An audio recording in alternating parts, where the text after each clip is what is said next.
We've structured this meeting a little differently this year. Inevitably, there is some formal business that has to be conducted. However, we'd like the main focus of the meeting to be on engaging with members as much as possible and allowing members to raise topics of interest and concern, but also giving you the opportunity to participate in a facilitated discussion about Westway's new strategy. I hope we'll have time for that. We'll see how we go. Questions from members will be taken after the formal business has been concluded, and we'll then make time for questions from the public. And we'd be particularly keen to hear in that session from local residents, especially those living in the 5 wards at the heart of our local area. And then following on from that, we'll go into this interactive session on our new strategy that we launched earlier this year. And we'll invite input from you at each table to guide us as to how you would like to see us move forward on implementing that strategy. We hope you will welcome this more participative approach to the meeting, and we look forward to hearing your contributions. We will, as ever, round off the morning's proceedings by continuing our discussions over light refreshments, and you're all warmly invited to that. Now, members of Westway Trust should have all received a voting card on arrival. You'll need these shortly to be able to vote on the formal business. If you haven't, please let Zena at the back of the room, I think Zena there, let Zena know. And she, along with Jason Garcia and Aisha, will be our tellers for this meeting. Questions from members that are not part of the formal business we will take immediately after that, and that formal business shouldn't take too long. The Trust is live streaming the meeting on Facebook with the camera which is focused on the front of the room. The voices of those who speak from the floor will be heard on the streaming, but their faces will not be shown. And we would prefer individuals not to film the proceedings, please. This is to respect the wishes of those attendees not wanting to be recorded on camera. Before we start the formal business, however, I think it's very fitting that, as we did at last year's AGM, we take a moment again during this year's AGM to remember the tragic events of the Grenfell Tower fire and those we lost on that most awful of days last year. This isn't the time or occasion to get into the many questions arising from the tragedy, nor to discuss the public inquiry.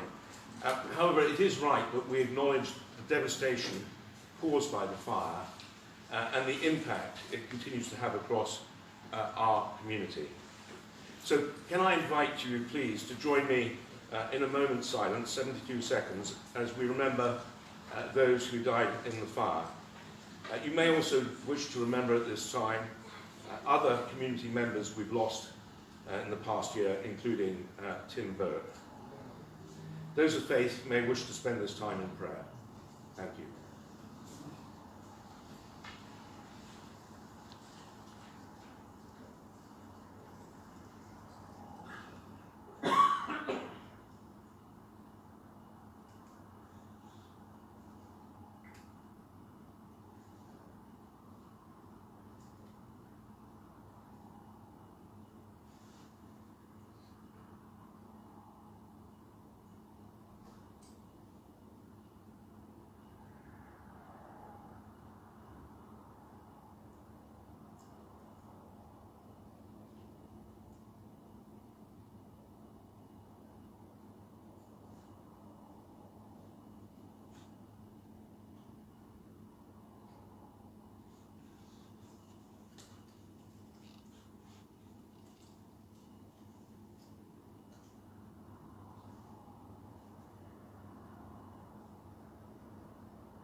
Thank you.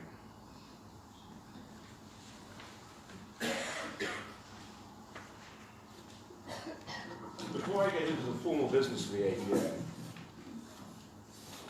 I wanted to take this opportunity to provide my reflections on the last year. You received from Mark and Alex their CEO's report last week. It underlines the changes we've started to bring forward and the type of organisation we want to be. I want to focus on 3 lessons that stand out this year. The importance of empathy, getting better outcomes when we share the problem, and participation in the process is as important as the result. What do I mean by the importance of empathy?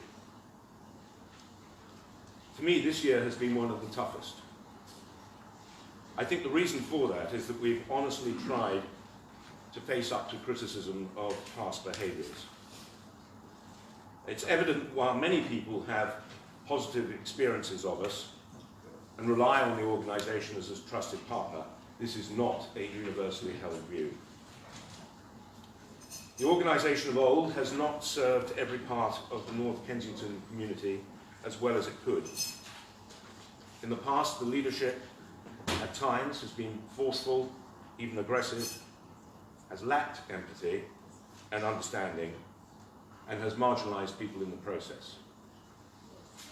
This time last year, we made the decision to make a change at the top. We introduced 2 people to run the organisation.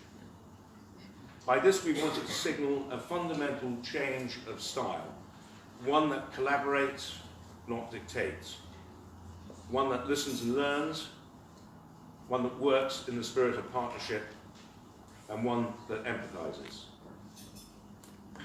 In Mark and Alex, we have complementary technical skills, specialisms, and knowledge, and in that sense, a sort of yin and yang partnership. But they both, crucially, care deeply about the community. They make every effort to understand what people need from us, how they want to work with us, and are committed to Westway being a leading partner with the community. The strategy that was sent to members last week, and many of you have been already talked through it, underlines this new approach. We also made the decision to listen to and understand the allegations of institutional racism. This has been and remains an incredible learning curve for me, and I think all of us at Westway. We have a community advisory group which involves community leaders, representatives from Westway, and Tutu that stewards the Tutu Foundation review into allegations of institutional racism. This group is jointly chaired by Niles Hailstones and me. The group has been instrumental in ensuring the review was launched successfully, has had positive engagement from the community, and has, I hope, integrity and robustness. You will have received a report that details the actions to date. And Niles, if you like, I would like to invite you to make some comments on your experience of the review to date, if you'd like to.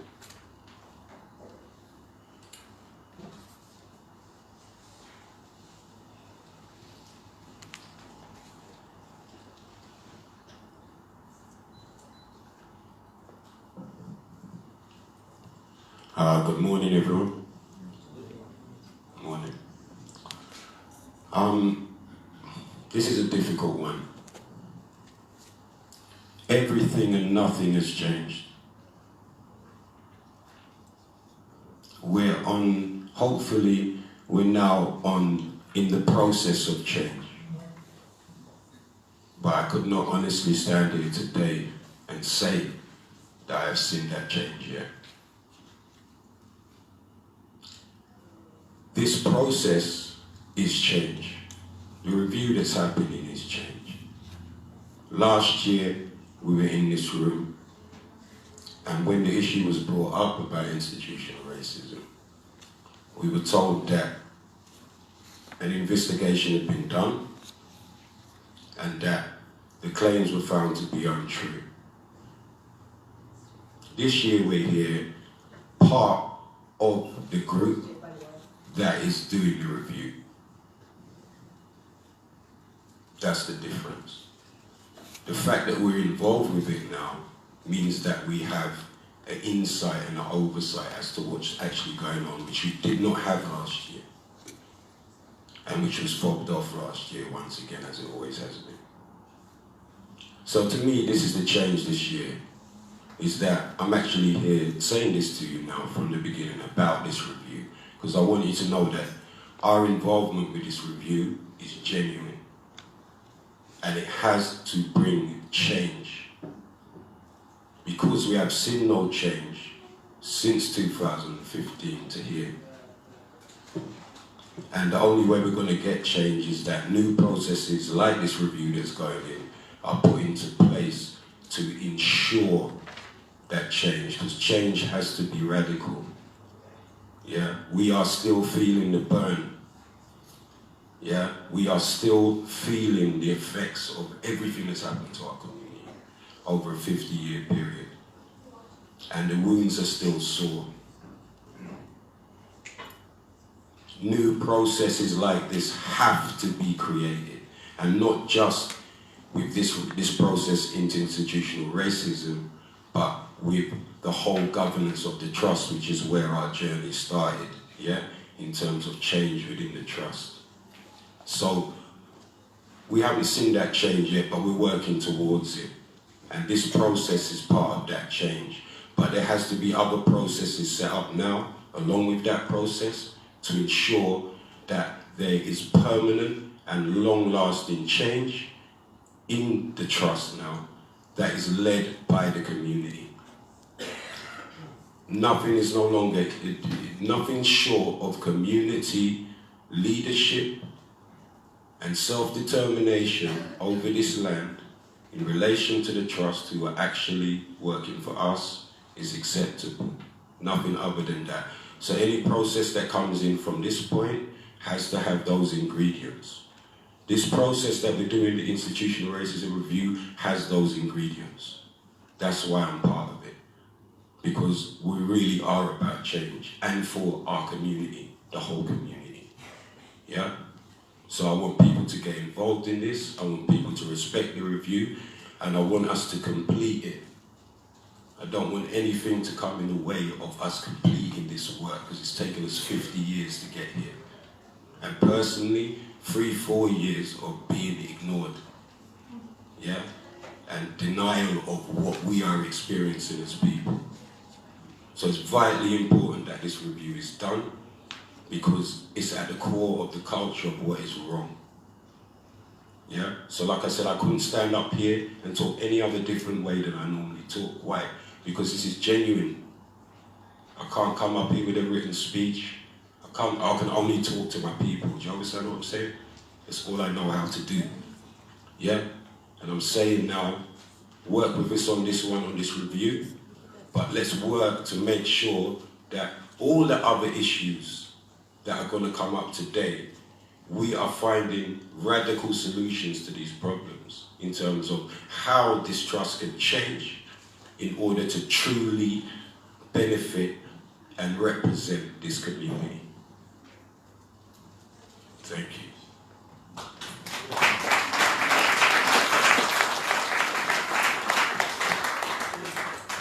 Thank you, Niles. And we also have Nadia here from the Tutu Foundation, who is leading the work.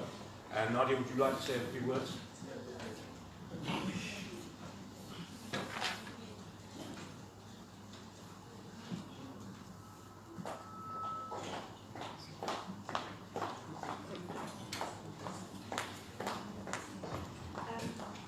Welcome. Thank you so much for attending today for the AGM.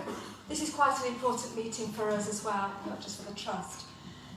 We've put a lot of time and effort into developing a robust, transparent and accountable review process. We urge you, please, that you participate in the review process. So far we've got 4 people who have indicated that they want interviews. We expect a lot more because we know that there are more issues in the area, and we want to look at everything very thoroughly. We're still awaiting submissions of evidence from members of the public and the community. We really do need those in. We've got an extension of the date for the review process till the 22nd of December. and we need your views. We need you to tell us what the issues are. Only when we have that can we influence and hopefully change the way in which things have happened previously. I echo what I really, very honestly, at the start of this process, I wasn't actually sure about the commitment of the trust. But along the process, when I've asked for things that I didn't think I'd get at all, I was given them like that. And when we had a discussion about the non-disclosure agreement, we didn't think we'd get it, but we did. And so for us, that's a massive, massive thing that we didn't expect. I haven't seen, in my experience of doing this type of work, organisations actually really participating with the process unless they've got a legal notice to do it. What you had was listening to the community. It took time, but I think it's about not wasting this opportunity that you've been given and really participating with the process. Christine and I are here, Bevan is here, and we're able to talk to you freely about the experiences or issues that you may have. And I urge you, please, to participate with the process. It's important. I have trust in the trust, and we're quite strong enough and diligent enough to say what we feel. We do that without fear of rancour or favour.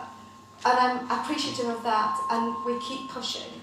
And without the help of the community group, with Malcolm, Angela, with Niles, with Sakina, there's someone else I think I've missed, but I don't know. It's really helped us in terms of changing the way that the trust actually engages with the community, which we think is transparent and accountable and open.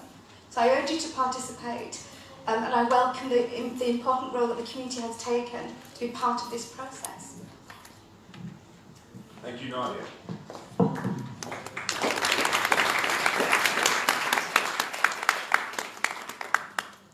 The next lesson for me this year was that we really do get better results when we're open and share problems. And that raises a question: how do we reach the seldom heard voices in the community? This is something we've been exploring with the recent round of trustee recruitment. The next person to join our board will definitely be local and able to help us reach people who don't necessarily put themselves forward or speak up. And this will be an ongoing approach to board recruitment. Many of you will know we've withdrawn the Portobello planning application. It was too glossy, too big, over-engineered, and it didn't respond to community wants. I acknowledge that point. Before we make any further decisions on whether or not to bring forward sociable affordable housing project on the car park site, we will involve the residents of Morford Mews and others. The only thing that we're going forward with at the present time is that we've started conversations with the tenants in the arcade simply on just refurbishing the arcade. And their views about lighting, street frontage, signage will shape the designs.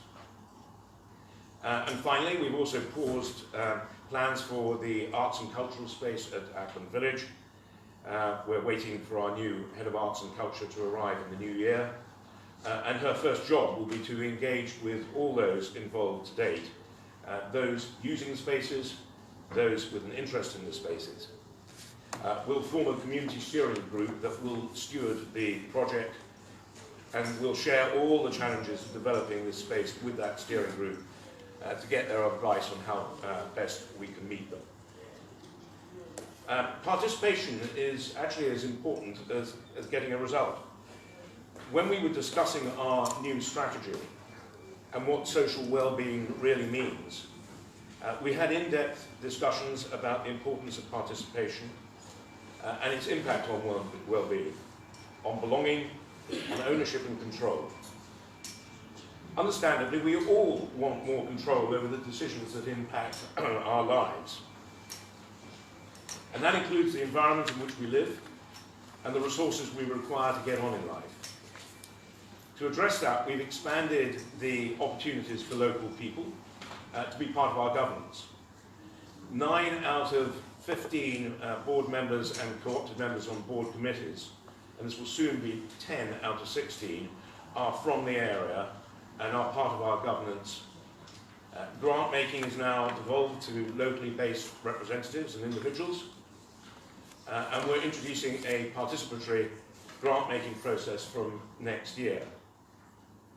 We now have a 12-strong steering group of local residents determining who will be the operator at Bay 20, and all of these initiatives have enabled many more local people to determine what happens here. I don't want to stand here and present that we've got it all right. In fact, we still have some way to go, we know that. For example, we are committed to building the new stables, and we've made efforts to move the project on. We've overhauled the team working on the project. We're providing grants to support Sarah's work on getting the operation up and running, and planning permission for the new designs should be in by the end of the calendar year. But we've struggled to build trust with Sarah, which we need to move the project on at the pace that we all want. And this remains a challenge for everyone involved. Funding for the project also remains a challenge. It's now a £600,000 capital build. Westway are paying for all of the development costs of getting to planning and stewarding the build, and we've also pledged £80,000 for the capital build itself. When Sarah has her charity board established, re-established I should say, we can then support the fundraising effort in the new year. It is not a straightforward project, but it is one of the organisation's priorities as we move into the new year, and the trustees just reaffirmed that at a meeting in the last week. We need to find better ways of measuring and communicating impact. I hear frustration that the organisation turns over £5 million a year, but it's unclear what the money is spent on, or there are questions that the money could be better spent. Members will have a diagram that attempts to explain in more detail what the trust money is spent on. To some extent, I share the frustration. It is an irritation to us all that it costs so much to maintain the buildings and gardens, but we do have to run the estate buildings properly, keep the lights on and maintain the level of income so that we can support charities with rent subsidies. We can deliver educational programs, we can support festivals, and we can make grants available, and also provide subsidised local enterprise opportunities. The new Charitable Purposes Committee, made up again of local people, will help us, I hope, unpack much of our spending and advise us on how we might direct it in the future, and this remains a point of conversation. We are a relatively small organisation, but with a relatively big footprint and presence here, and that means that there are high expectations of us. We're learning and changing all the time, and I expect we always will be. I urge everyone to engage and get involved to help us be the organisation you want us to be. I've had a great time recently meeting a number of our member organisations this year, and I'm convinced that there is an opportunity for us to work much more closely with you to the benefit of all. Where we can, we should try to use the economies of scale we can provide to help all of you. This is a conversation I really want to continue and to turn into a reality as we move into 2019. I care deeply about this part of West London, from when I visited my great aunts in Faraday Road as I grew up, to when I lived in a flat above a shop in Portobello Road when I moved to London from university. And today I still live just 20 minutes walk from here along the canal. I'm happy to take questions on all of this and more, but first I would like us now to go through the formal part of our business. Thank you. So turning to the formal part of our business now, we've received apologies for absence from Chris Ward, one of our trustees, from the Latimer Community Church and from Open Age. The minutes of the 2017 AGM were circulated with the notice of this meeting. Do the members take them as a correct record of the meeting? Are there any matters arising from the minutes that are not otherwise on the agenda and that members wish to raise now?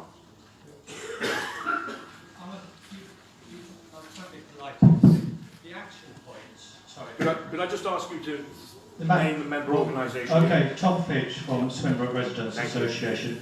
Under the action points, I see you've moved the Constitution into next year, so I accept that.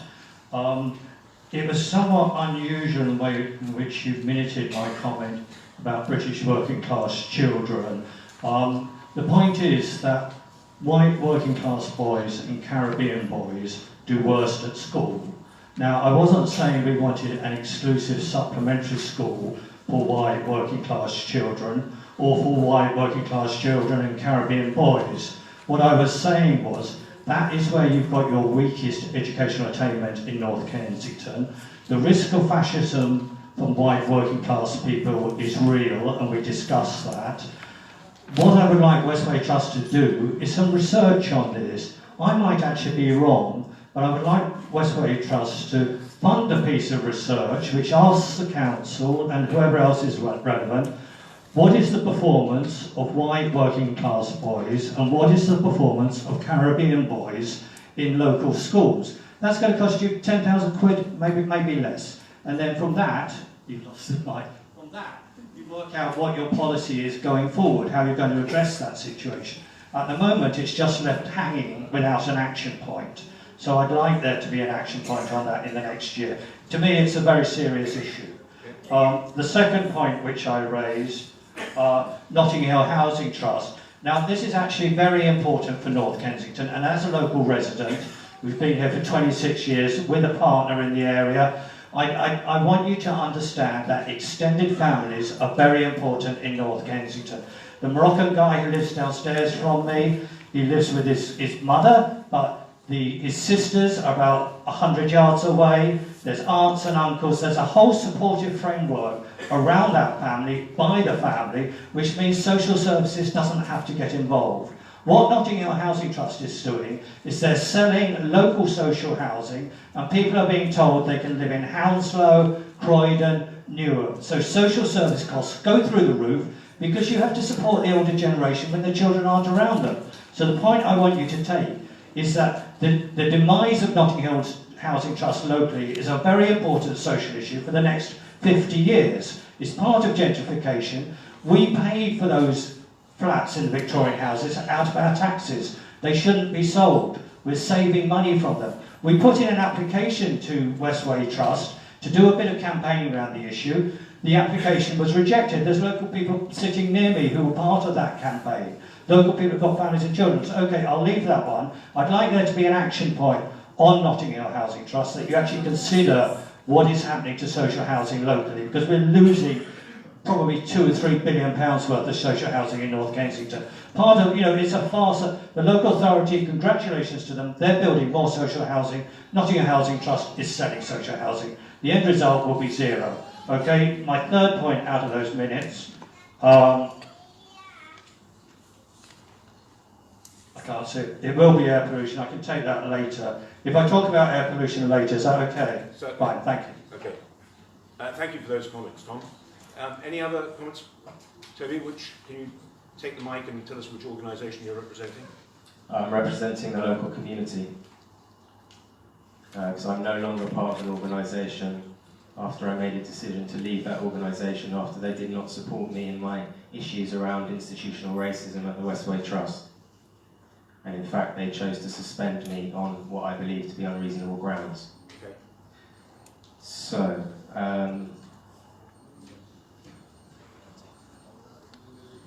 the minutes around number 3, accusations of institutional racism. Toby Lauren Belson, a trustee of Westway Community Transport, challenged the minute which recorded that Alan Brown had said no evidence has been forthcoming with respect to accusations of racism. Toby and Eve Wedderburn from RAP 23 provided some examples. In actual fact, there are at least 4 members of the meeting, in addition to Eve, who provided examples of institutional racism at that meeting.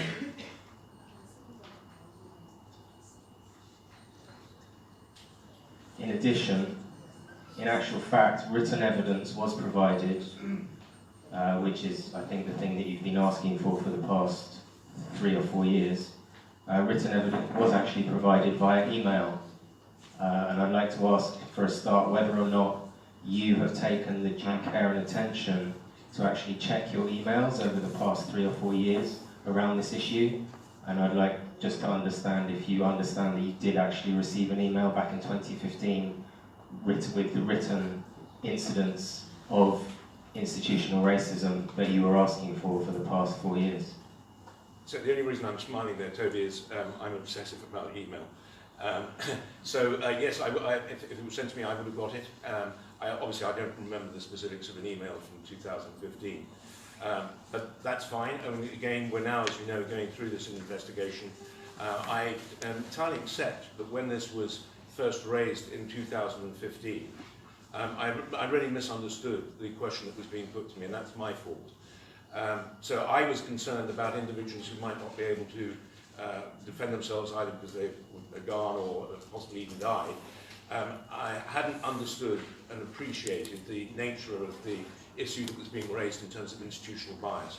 So I am thoroughly engaged in the investigation now, and I'm sorry it's taken so long to get here, but I hope we'll deal with it properly. Okay, let me be clear about this, Alan Brown. This is not about Angela McConville, and this is not about Roger Maitland. This is about you. This is about the fact that myself and various other members of this community have gone through the significant trauma and distress of having to deal with this on an almost daily basis with your large organisation that you lead in the face of point-blank refusals to accept our experiences. This can be absolutely evidenced in the fact that written evidence was provided via email by myself to both you and Angela McConville on the 27th of November 2015. It included 7 points of evidence around institutional racism. It was addressed to yourself and Angela McConville, and it was also addressed to the westway.info email. As a point of fact, Angela McConville actually responded on the 3rd of December, copying you in. In that response,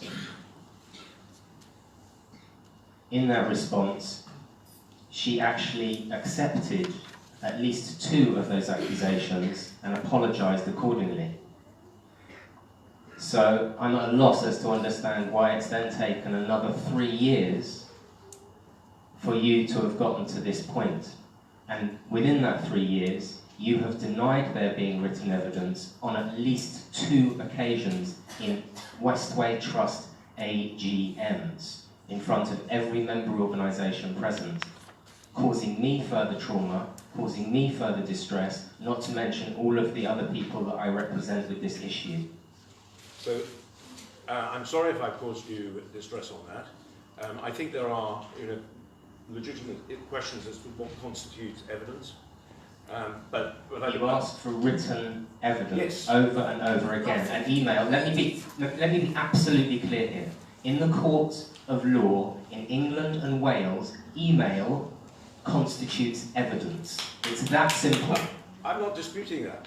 But you continue to dispute what is and isn't evidence, as you've been doing over the past 3 years. And the fact that you don't even see that is the problem. Now, moving on to another issue, another minute.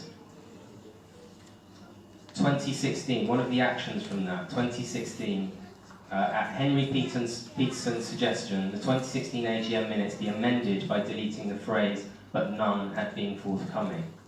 What he actually said was to delete that phrase and to have the entire debate clearly recorded as part of the meeting.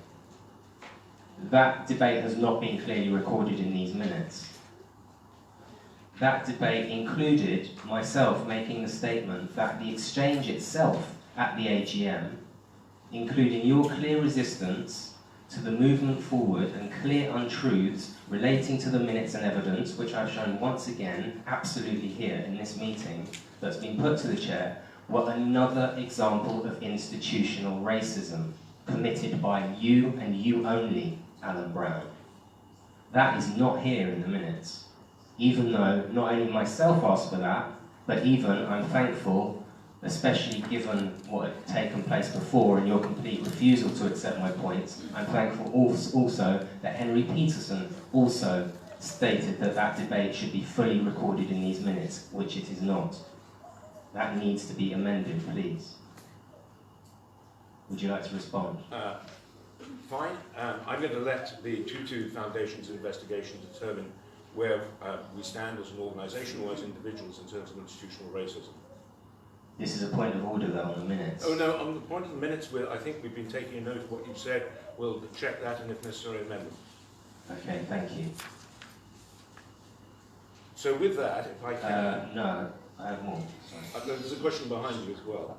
That's fine. Would they like to ask, and then I'll come back to the rest of mine? That's fine. Is it about the minutes? You'd like me to finish? Thank you.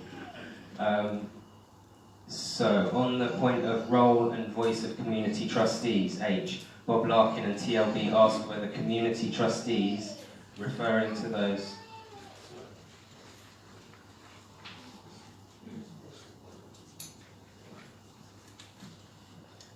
referring to those with strong local presence and connections are on a par with other trustees and whether they are represented on committees.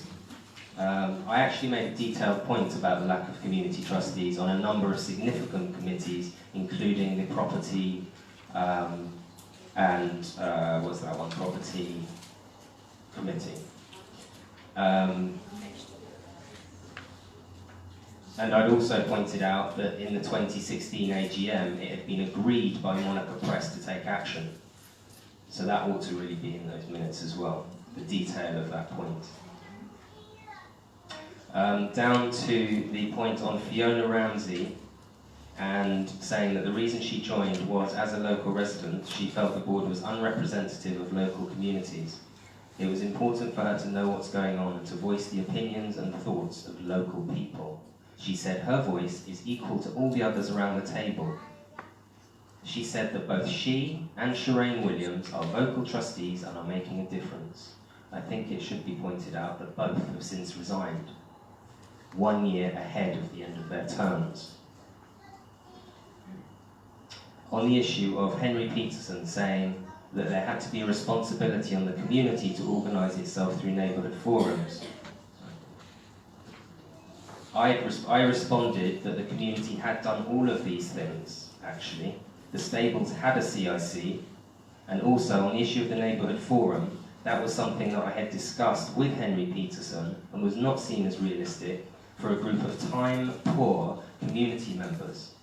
Henry Peterson knew the reality of putting together a neighbourhood forum and neighbourhood plan.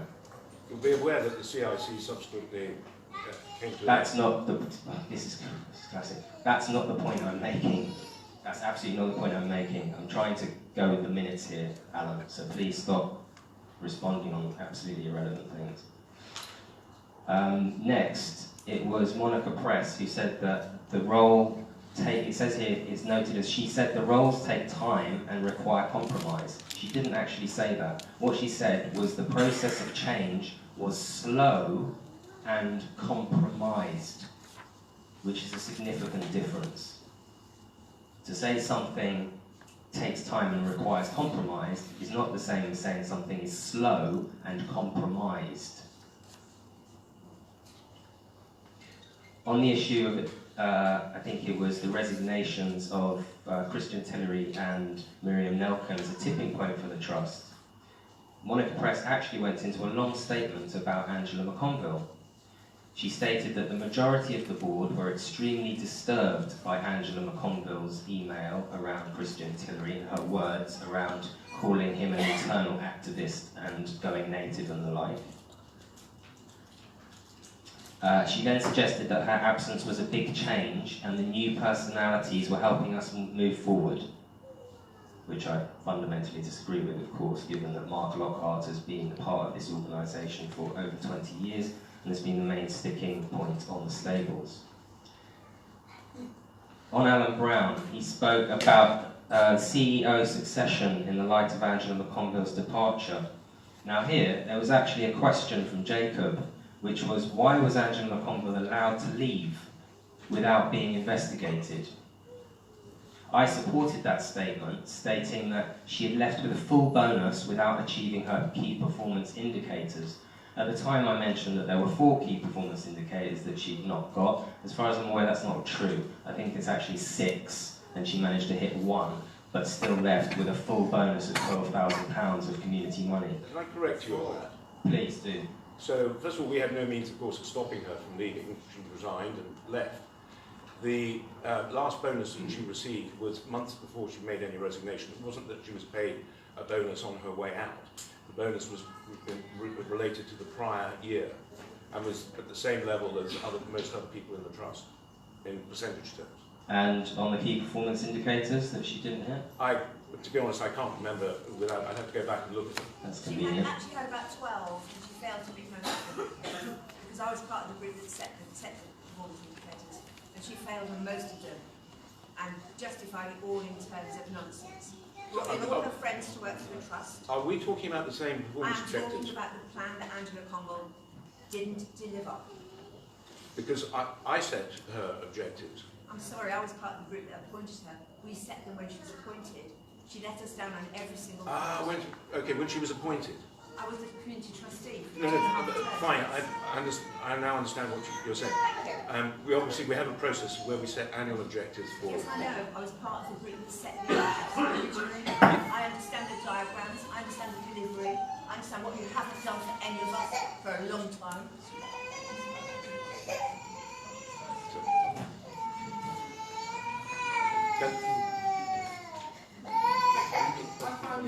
One second. I find the phrase very offending, actually, considering what she's taken from this community, not given, that she would then just be given a public appraisal by you. I find that completely offending.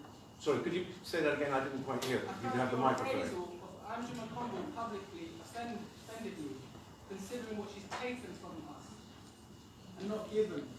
Her failings to deliver this project that was so, that we had so much public objection to. I was completely offended by your appraisal and felt disempowered and felt like that I had lost a voice, and that many people I thought that we don't have a voice because you speak loudest through your publicity, and that wasn't the feeling that we wanted to send her off like that. That was I felt offended by that, like I have the actions of the trust.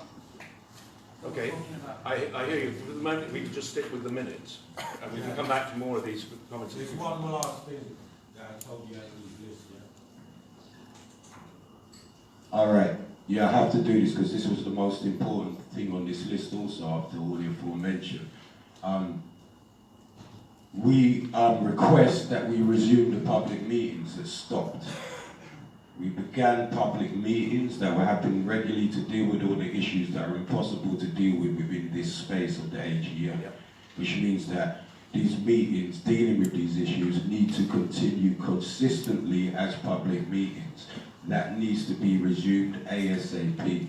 Yeah. And Niles, we completely agree. all right. And could I just add something? Those meetings need to be minuted. I know legally there's no requirement for that when you do those meetings, but we are requesting that the public meetings are resumed and minuted. I don't think we have any issue with that at all. I completely agree. They will start up in the new year and operate on a quarterly basis, I think. Just on the point number 3 of accusations of institutional racism, I'm only commenting because I'm sort of named in that. I would just like the minutes to reflect that actually what I did say when I was giving like a response to there's been no evidence was that I said to you that the first and second emails that I sent to you as chair, Alan, were a detailed description of how the trust had represented black and ethnic minority people in a video that was really, really, really embarrassingly racist, was really, really, really awful to watch. I think it was the 2015 video, you saw the same video, and I described in detail why that was a racist piece of work. And I did say that to you, so I'd like the minutes to reflect that that's what was reported to you last year, that one of the first, you have a written description of why a piece of work by the Trust was racist. I did say that, and I know that when there was a whole discussion last year about what constitutes evidence, and I'm 99% sure that I said testimony is evidence, and if you don't regard that testimony as evidence, then that's racist in itself. And so I'd like the minutes to reflect again, testimony is evidence. The emails that I initially sent you, Alan, are evidence. They are really carefully, and they're like those two emails I'd be happy to resend, and I'd be happy to publicise, because they were like an idiot's guide to why this looks racist. They were really clear, and I'd like the minutes to reflect that. Okay, thank you. And obviously we completely accept that testimony can constitute evidence, and we hope that it will be given to the Tutu Foundation as a part of this investigation. Okay, so thank you for all of those comments which we have been taking down. Let me come now to the annual report. This was sent to members in advance of today's AGM, and many of you would have found copies on the tables, I hope, or on the way in. Are there any questions from members on the annual report of accounts? Sorry, I'm just trying to get my thing.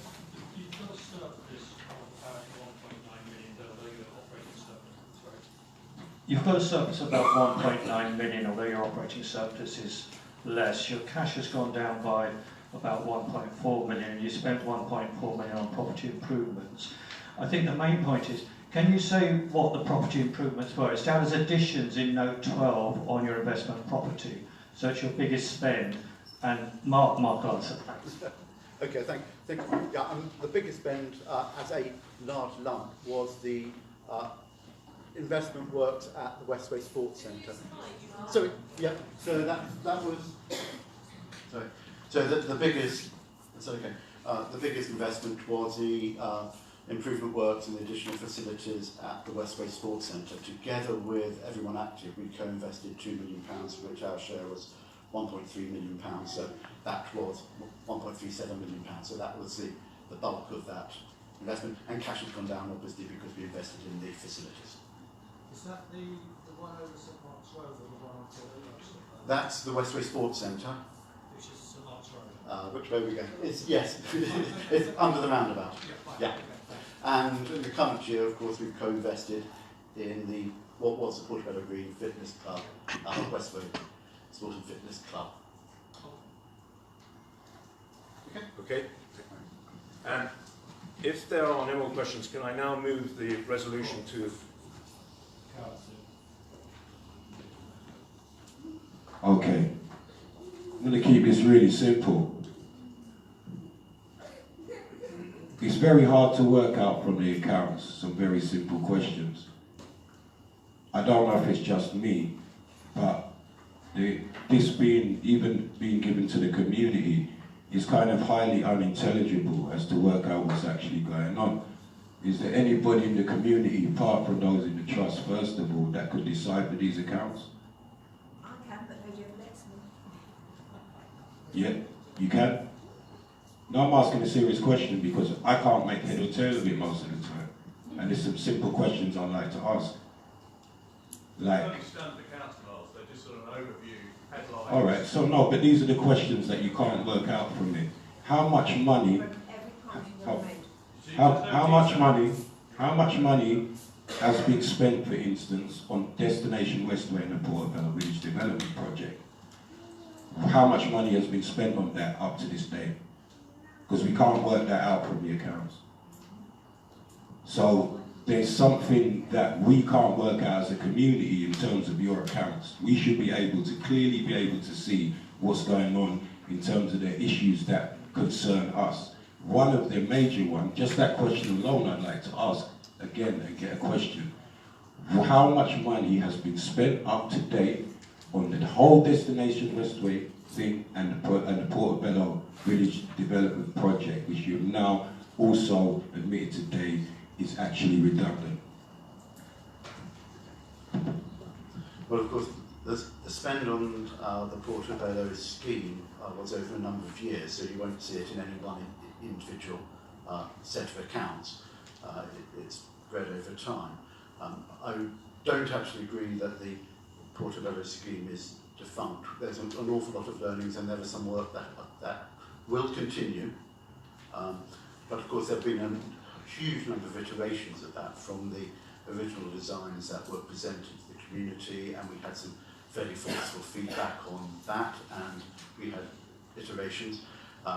The fact is, to date, over a period of about 4 years, the sum was just over £500,000 in terms of professional fees, development design, legal work, because our land title is very complicated, so to do any work involves getting a title sorted out. So it's a significant amount of money, a significant amount of work was done. We've learned a huge amount through the process, but we accept, you know, there were learnings which we would not have learned if we hadn't gone through the process. It's a significant amount of money over a significant period of time. Yes. Question at the back of the room. Yes, it does. So 500,000 in total. In total. Yeah. Yeah. Can I just speak, please? Can I speak after? I'd just like to say about the stables that this time last year I was also offered a lease, and running up to this AGM I've been offered another lease. The previous AGM in the school, there was a statement put out, so we couldn't really talk about it. Although we say we're committed to working with the stable, we don't seem to get forward motion on that. On the part of your supporting me and giving me a grant to set it up, was due to the fact that it was meant to open. We had many opening dates, but nothing's ever done.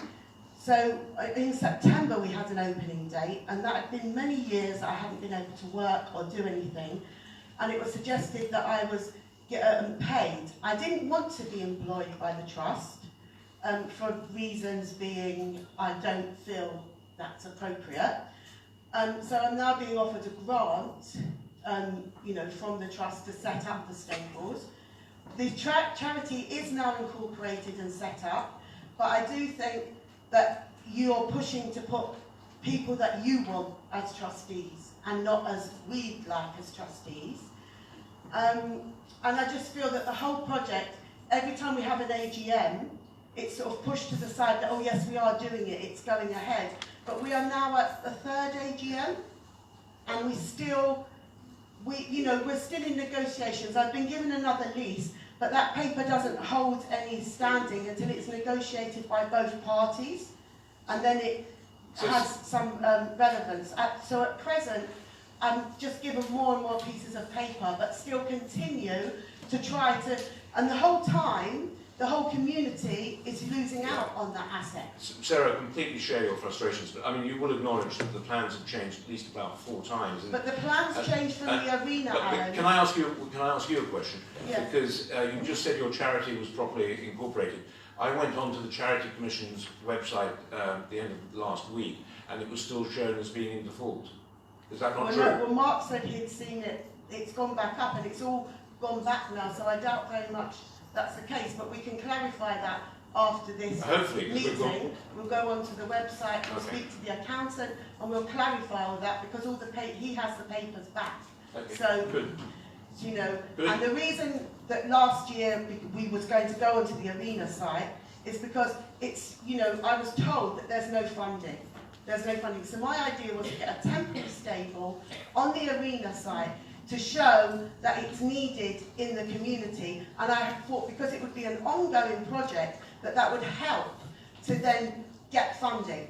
But then that project turned into quite a large scale thing where there's going to be a lot of money spent on it, and most of it was spent on the underground drainage and the upper part that would be used by the community. There wasn't that much spent on it, and we were also going to be shoved into like a very small space, which I didn't think was appropriate either. And also, the City of London Vet also said it wasn't an appropriate place to put it. So Sarah, you'll remember that your CIC, when we originally had a low-cost quick start program, your CIC said, please skip over that and go straight to a larger development, which is where we were when we were talking to your CIC. Then it went back to a small development. No, Now at it's gone that to a big point, one. when we were talking to the CIC, no one in the room actually ever listened to me.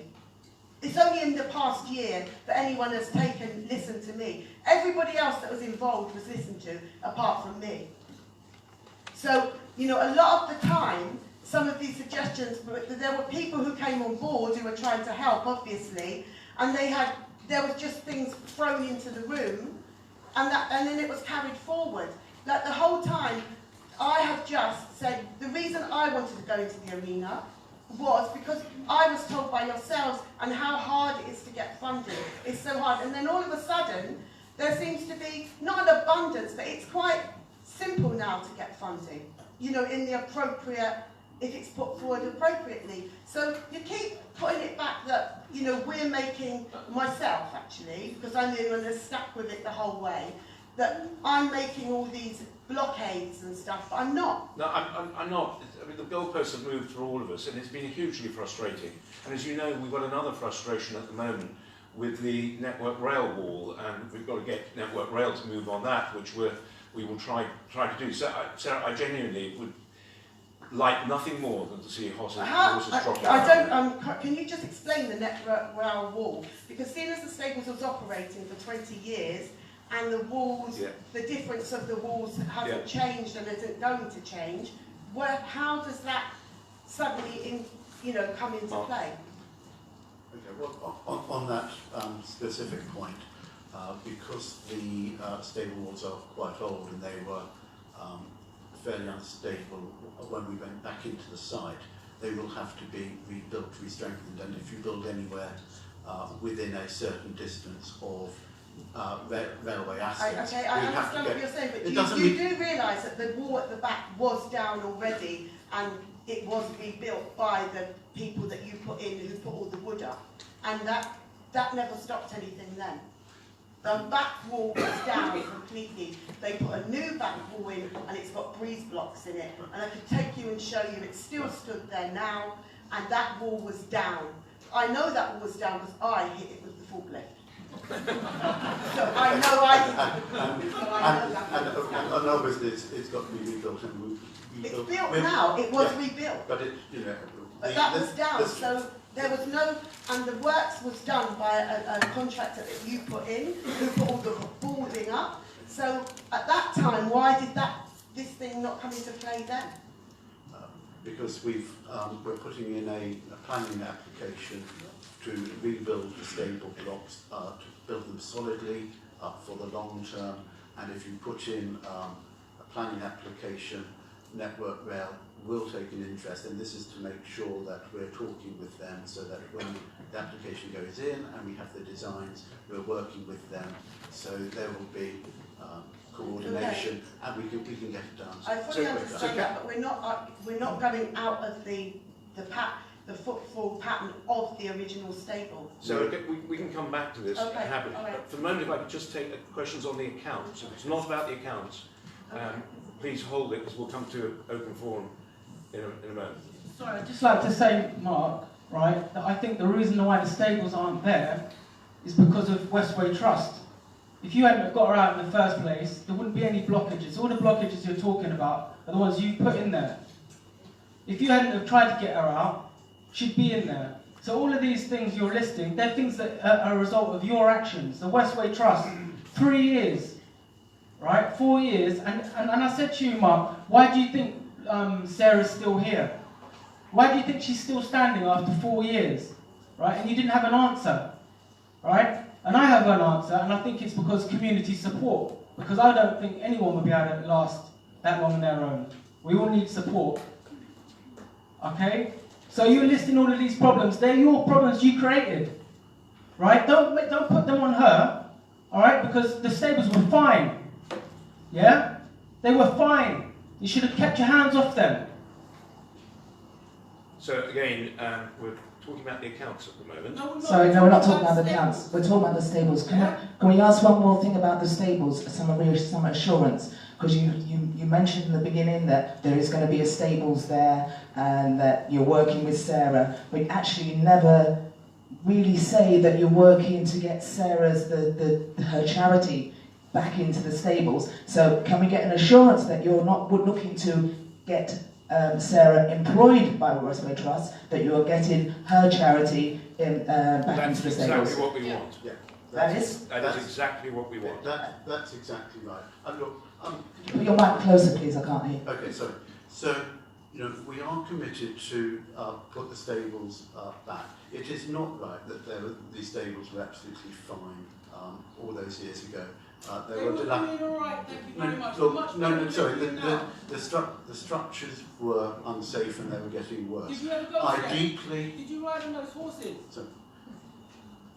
No, I didn't. No, you didn't. But right. So we could have gone in there and fixed them quite quickly. We could have done that. It doesn't take much, you know, for hammers and nails.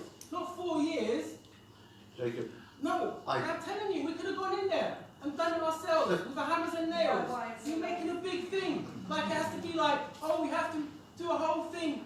Like take 3 years to replace the stables. What are you talking about? We can do it ourselves. I'm telling you. No. I'll go in there and we'll raise 100 people, go in there and get it done in a week. Yeah? Can we come back to this in a couple of minutes? I would like to move a resolution to adopt. So there's just one more question about that from the minutes. Sorry, Steve.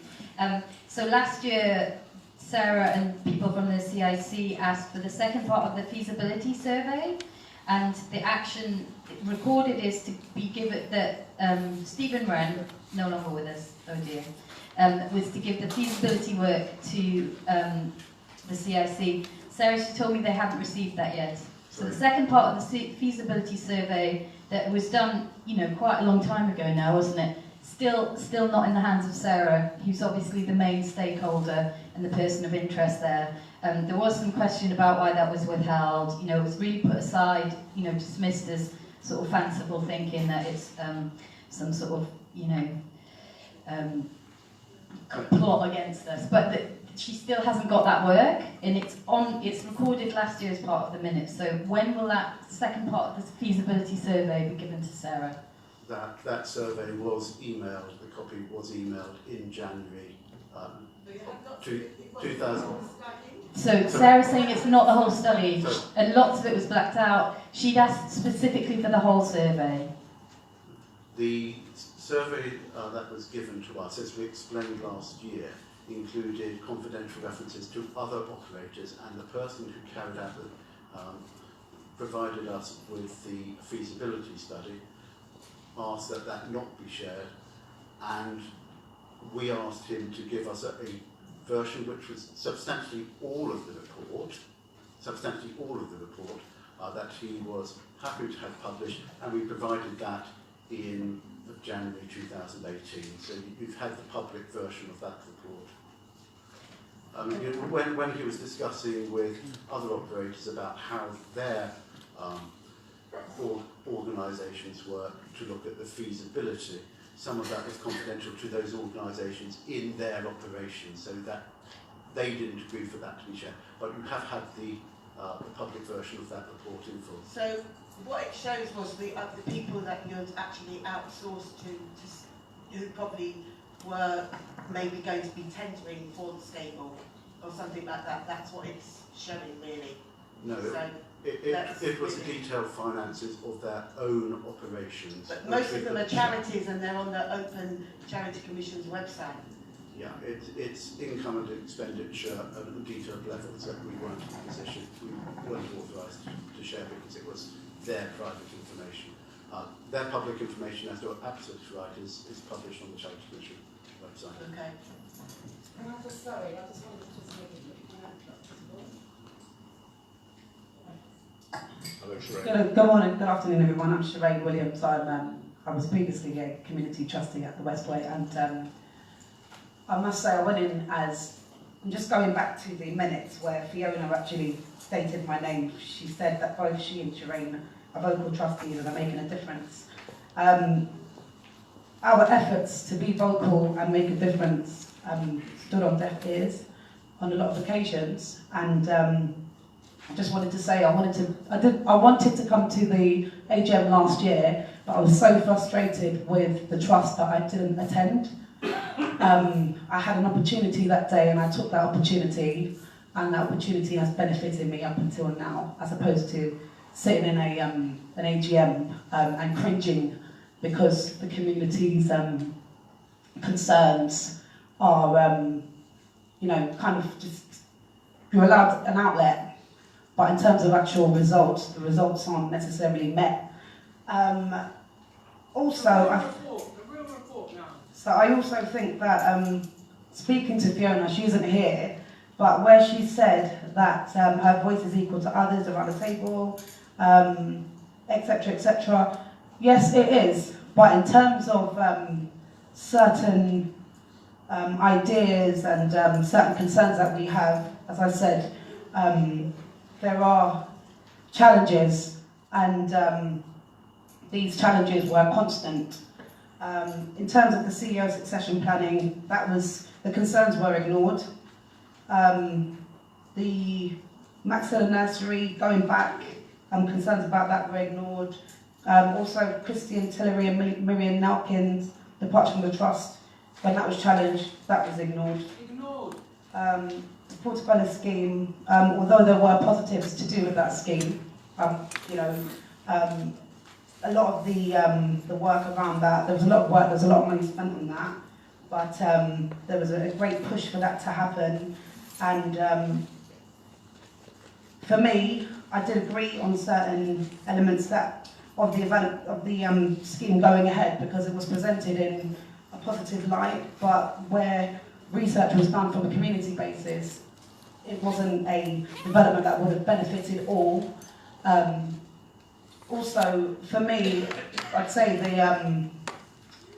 the main concern I was always bringing up was the equestrian centre with the lovely Sarah over there. And when I first started, I'd bring up a lot of issues around the stables, and as time went on, they got less and less, to the point where they didn't become part of the agendas, and I just felt quite secluded on that. But then I would say, for me, the nail in the coffin was the BBC project on the Bay 20 scheme.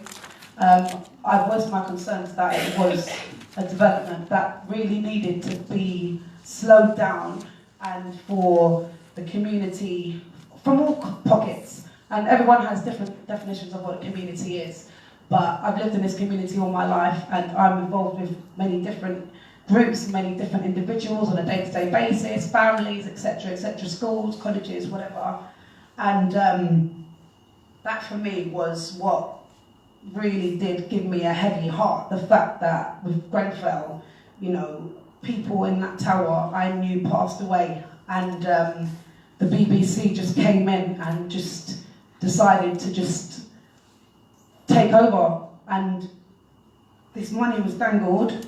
That space had been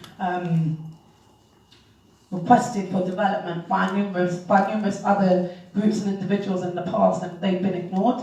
And the BBC came with a carrot, and they were fast-tracked, and also the time of the development happening as well was also fast-tracked, to the point where it's built, but what is its purpose now? Is it being used to its maximum capacity? What is going on with Bay 20? You know, and I remember, for me, going to the last, it was a meeting after Christmas, and my heart was so heavy, and I just couldn't go on. But I decided to complete my 2-year term, and I think as time's gone on, that community groups like Westway 23, WAP 23, the Stables, Maxilla campaign, and a lot of other people's voices, they need to be heard and they need to be listened to. And we live here at the end of the day. We're the ones who live here. We're the ones who have to, you know, when regeneration projects come, you know, and are swarmed upon, and then all of a sudden the face of the community changes. you know, we're the ones who become smaller and smaller because of the financial clout that is pursued on this area, as though we don't matter.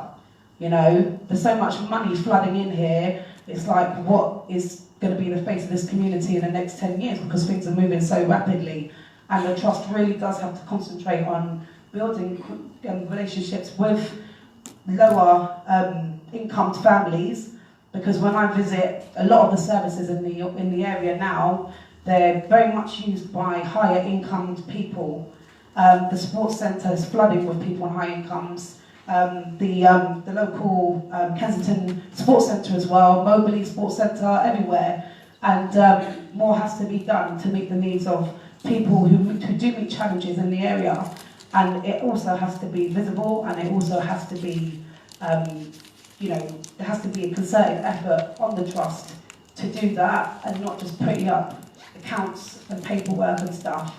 And as I say, and as I've always said, I appreciate my time at the trust. You know, it was great working with the trustees, I must add that, because it wasn't all bad.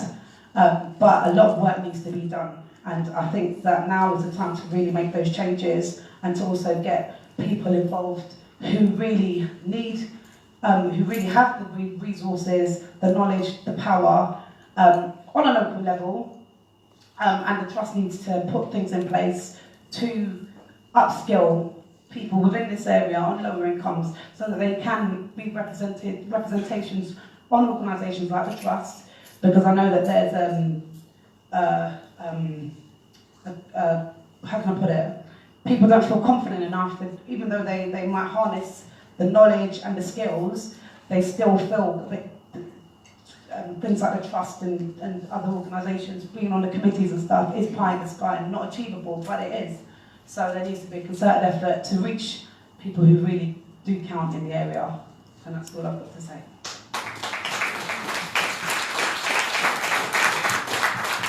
Thanks, Shireen. I think, I think I share a lot of what you're saying there. And what I would say is, we worked closely together while you were a trustee, and I think don't underestimate your influence on this organisation.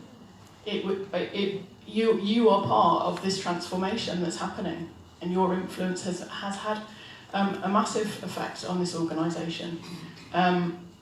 My view is that we wouldn't be in the place that we are now with the 2-2 review if it wasn't for people like you standing up, and other people in the community talking about certain things, and people from within the organisation too taking control of this, and saying, well, a different organisation actually. It's not, we don't want to have a sort of a hierarchy and a technocratically run organisation. We want a community organisation, a charity that's about the local people determining that. Hold on, Jacob, please don't interrupt me. That's not fair. I didn't interrupt before. Please let me speak. Let me speak, please, Jacob. When we come to you and speak to you, right? You say no. No, that's not true. You said no. You said no. And you know what you called? You know what you said, Westway 23? You termed it as you and your friends. That's the term you have leaked. But when I said let's have a... Okay, I'm going to finish just responding to Shireen, because I think she made some excellent points, and I think hopefully this is all captured in the minutes. But I think you Fiona, stood up on stuff, and now we're in this really positive process, and I've been part of the community advisory group, and I've experienced a really different relationship with people, and a really positive commitment to trying to move this organisation forward in a very different way, where we are partners with the community. We are one. I consider myself part of this community. I love it and I cherish it. So I want to continue that work with the group, because I think it will be transformative. So I again encourage everybody to participate in that. I think I agree about the Portobello scheme. You know, had I been there when this project started, we wouldn't be doing it like this. It's just not the way I want to do things. I want to do things with people, and I want the community to be talking to us about what is needed under the Westway, and for us to respond and work together to realise things.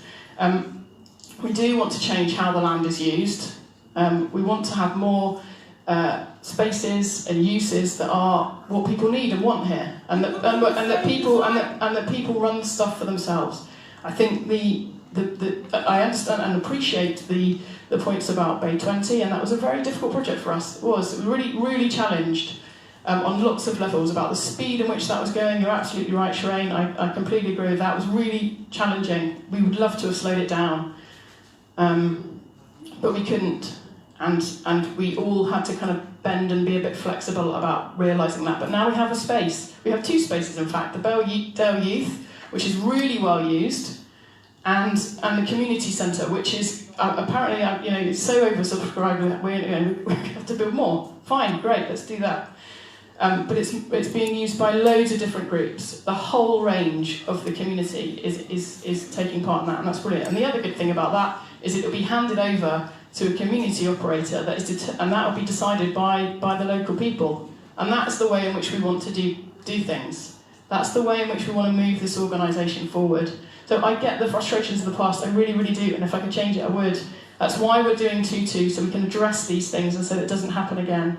But we are trying to move forward. Can I just say, Alex, having supplementary schools use that space is not a good use of community use. Yeah, if there's organisations that are connected to Westway, being allowed to use that space, where for me, I believe that it's fine that the space is there, but you do need to work harder on having more inclusive groups. So it's all, I'd like to see a frequency of who uses the space and everything else, because it was tough at that time. And I don't know, every time I go past, I see. Yeah, I'm going to ask Marie to answer on that, Shireen, because she's been coordinating it. And I just want to, before Marie does, I think we'll be really, really clear that we're just caretaking this for now. So there's a period of time where we're not making any big commitments to any one group about how long they can be there and what frequency and regularity they can have access.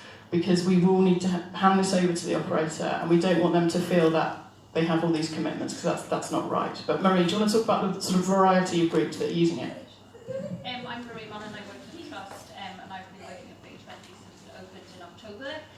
So we do have one supplementary school using Bay 20. They're the supplementary school that were based at Grenfell Tower, and they have use of the large room upstairs 3 days a week. That is the only supplementary school using it at the moment. We have, so we made a commitment in the process when Bay 20 was being built that we wouldn't make decisions on who was going to use the space long term, that would be for the community operator. So we've been managing it day to day and taking kind of bookings for short term activities and one-off things. So we have things like Age UK using it, the volunteer centre. We've had quite a few residents have parties for kids at the weekends. We've had yoga, but no long-term bookings. We're very conscious that it's not a space for one activity or one group.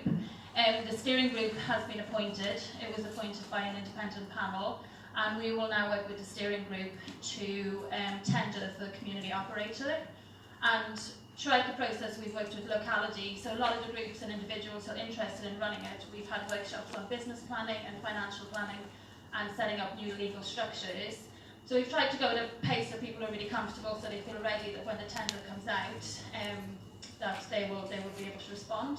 So we should be launching the tender early in January, and then we'll hope to have a community operator in place probably by the end of March. Okay. It's been well used by a Now, can I just say we are dealing with the accounts now. We'll come back to general questions in a minute. Can I just say something to what Alex was saying? Because she actually, I think she's blatantly just lying to us, okay? Okay, misleading us maybe, or I would say lying, like she did last year, all right? She's talking about the problems of the past. There's problems right now. Right now. I don't feel like in a positive place. And my name is Jacob Retty. I lived here all my life. I played in the Adventure Playground. I went to Acklam Hall. I want to take my children to the stables, okay? And this, okay, her account is, that's the account. Okay, Shireen's account. That is not what you're giving us about. What she's saying here, Shireen, that she's rejected the trust. She had to stand back. Okay, can you hear that? Right? We as a group, I'm a resident and also take part in Westway 23 for the last 4 years. We would not look to put another community representative as a trustee because of what they have to go through. Are you hearing that? Do you know what that means? All the stuff you're talking about, yeah, it's not true, because we can't put someone through what they've been put through. It's not fair to do that. So we've got that. That's now, right now, today, the 4th of December 2018. All right? And you're talking about moving forward, but you're putting through the plans of Angela McConville, which were made in the past. We had to go up to the council, okay, and reject your plans for Acklam. Those aren't new plans. They aren't co-designed. The only reason we knew about them was through social media. I'm stressed, yeah? That's a rational... You see me now, I'm stressed. That is a rational, okay, response, because I'm engaged with what's going on and I ain't taking none of it. Well, as right? I said, we've gone back to the drawing board on that. I'm stressed right now. I'm not in a positive thing. And Bay 20, I went to Angela McConville, I went to Alex Russell, and all that she's saying, she wants to engage with the community, she wants to work with the community, yeah? That's what it's all about. So I went there, right? Not as just someone out of the blue, but someone that's been working, supporting Sarah, the stables, and creating a community voice, trying to push for more representation of the community in the trust. I went to her, she knows who I am, right? And I said, like what Shireen said, can we hold back on Bay 20, considering the past, right? And she said no, right? So she's saying she wants to work with the community, but when we go there, someone that's engaged with Westway 23, the library campaign, Save Warnington College, Notting Hill housing campaigns, yeah? Someone who's engaged, who overstands, who lived it all my life, yeah? Represents, you know, the community aspect of this land and what it's done for us and the jobs it's created. She's saying no. And you know how she framed, right? She said, I said, can we just have a meeting and hold back and discuss so people know about the land and know the decisions they're making and not base it just on the publicity that they're putting forward, which was a gloss. I wanted people to have a proper, opinionated, proper based decision on Bay 20. And she said, no. What? So you and your friends, yeah, can come and take it over? What does she mean by you and your friends, right? That might be something for the Tutu Foundation to explain to us. Because, you know, like for people generally public, you just think, yeah, oh yeah. But actually, for, you know, an institution, a professional, to label me like that. When were the last two biggest meetings in this community that addressed this land, that brought attention, real issues? Who held them? Westway 23 held a meeting. 200 people attended. It was in 2015.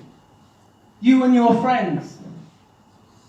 200 people turned up. Why? Because they felt that there was something there for them. Okay? That there was something really on the table for them. It was worth going. The next meeting, probably the biggest meeting, was the launch of the review. And why did anyone come? Why? Why? People were saying, why should we believe about it? The only reason anyone's got any faith in it is because of Niles.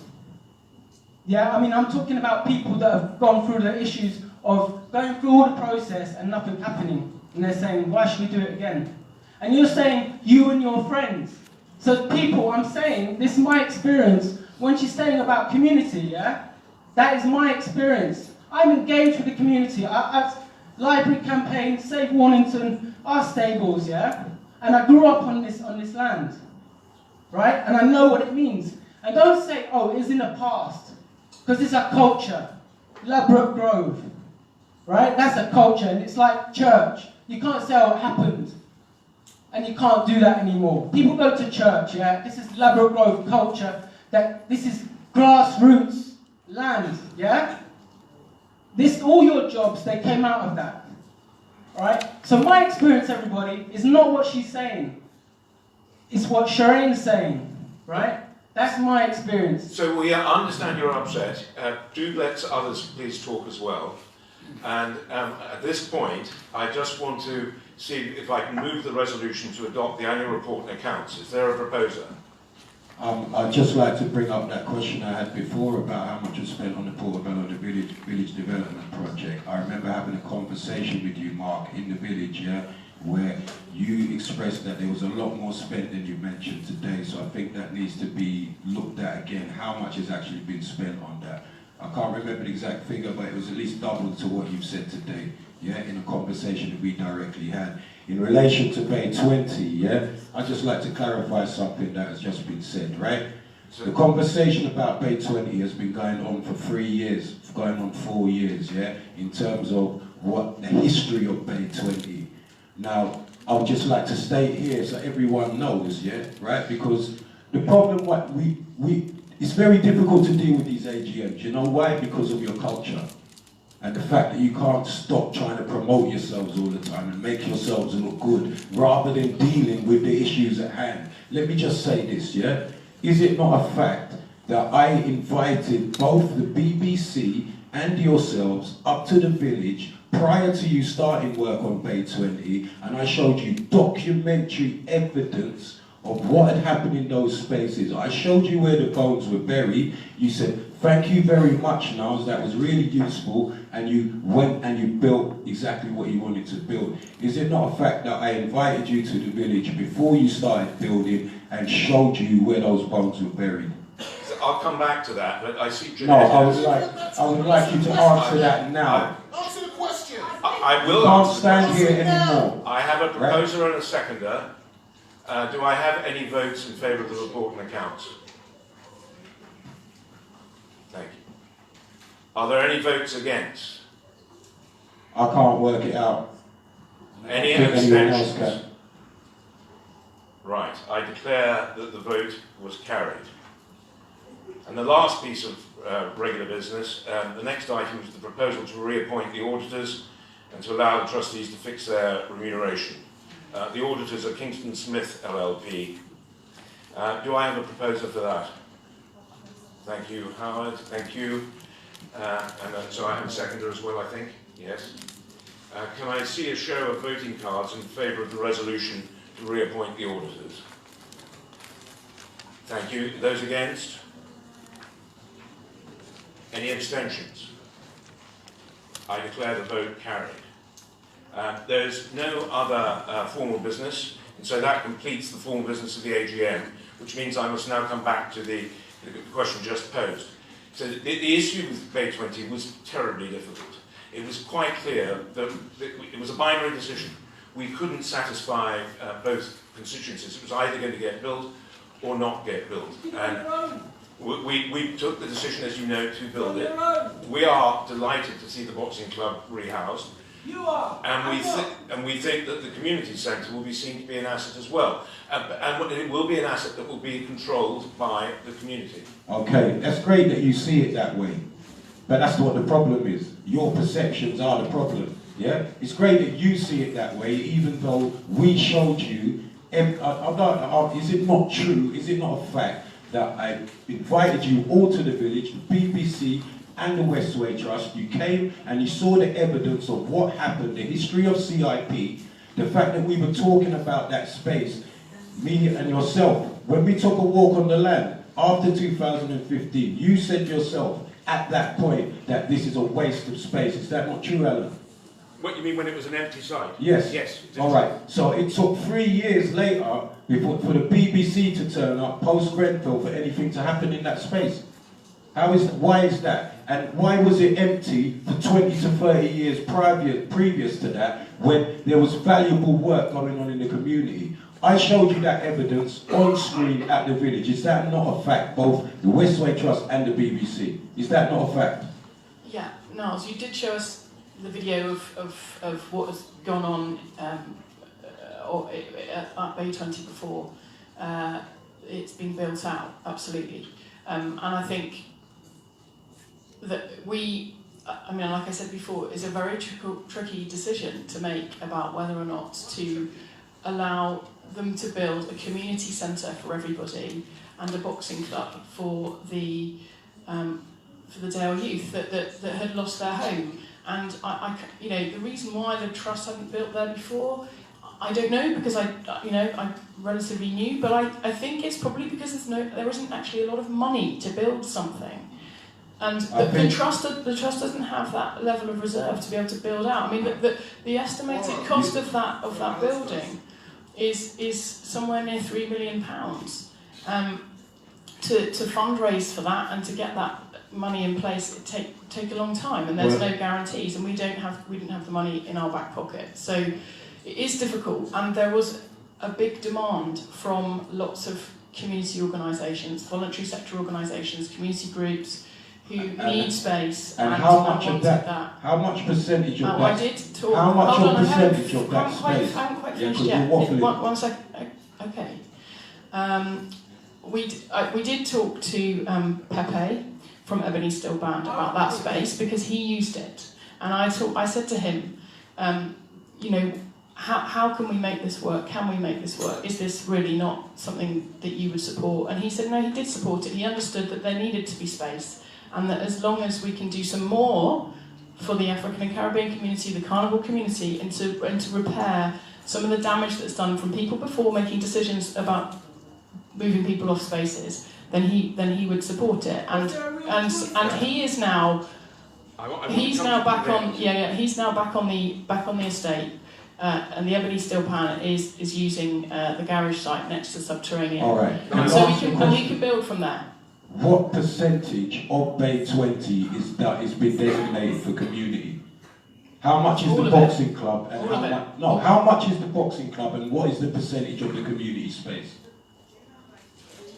Give me a percentage. Well, you should be able to, and I'll show you why in a second. The whole thing is being used by the community. All right. Hold up a minute. How much percentage of that space is the boxing club, and how much is the community space? That's the question I'm asking you.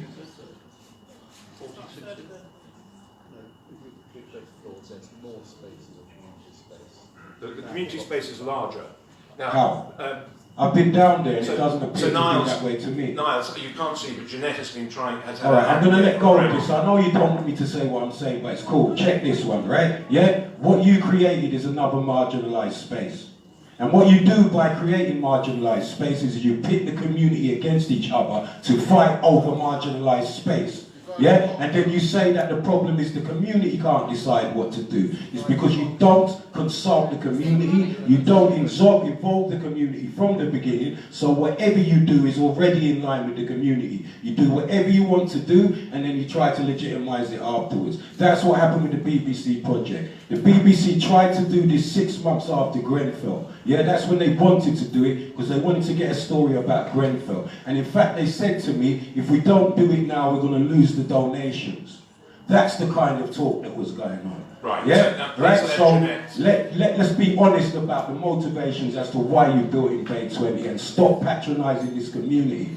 And we don't need £3 million to do it either. Yeah, we can do it with hammers and nails, and someone would be fine anyway. There is a request from the legitimate member organisations to actually stick to the agenda, because they have questions which are not being addressed, and the last conversations were not on the agenda.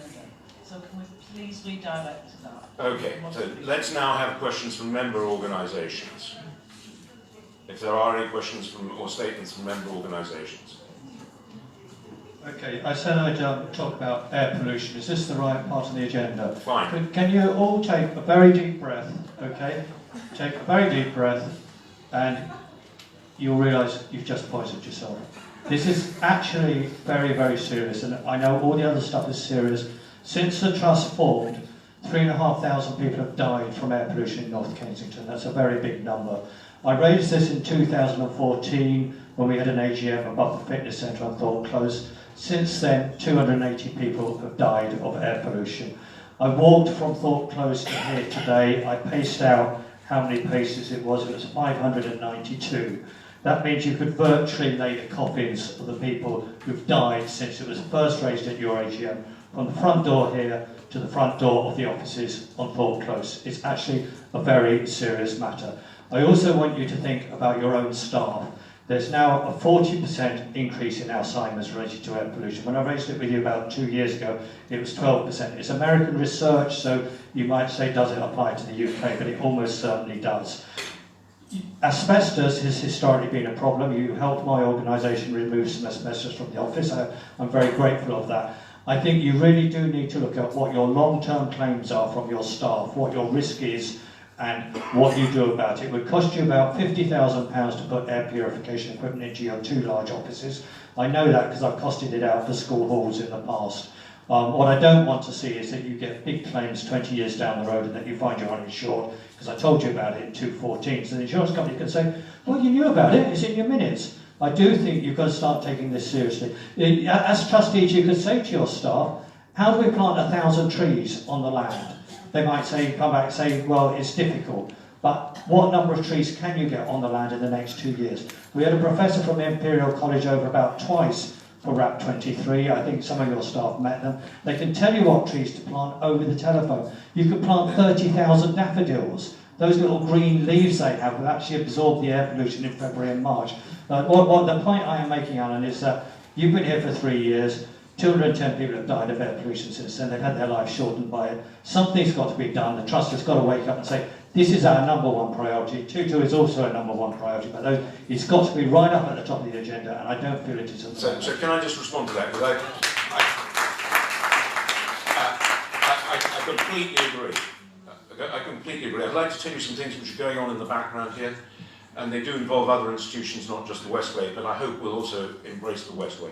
So Wellcome Trust has a programme called Our Planet, Our Health, which half of their money goes towards looking at urban environments, and pollution is a big part of that. They committed an initial £75 million to that. They're now about to commit, I think, another £200 million to it. The Children's Investment Fund is trying to raise £100 million, again in conjunction with the Wellcome Trust, for a specific project entirely based in London on looking at air pollution. Air pollution inside buildings, air pollution on roads, air pollution in static sites and in moving sites. And I've informally offered the 23 acres as a test bed for that research programme. There will be scientists involved from Imperial College that you know and we know as well. So I couldn't agree with you more. I really hope that with some very big partners, much, much bigger than us, that we can get some real progress here, which won't just affect the greening of here, but the whole way in which London operates. So I'm wholeheartedly with you. And we have a question to your right. Sorry, before we have this question, I just want to add another point. Is in our strategy, we have said that we will double the amount of money that we invest in green initiatives and environmental initiatives. And I didn't know if Marie wanted to come back on anything specifically related to Tom's point, but I mean, absolutely, Tom, we will be doubling the amount of investment. You mentioned earlier the suspension of non-disclosure agreements. Could you tell us why non-disclosure agreements are necessary in a public body? What secrets are you wishing to keep? And can you also assure us that they will no longer feature in the management of this organisation?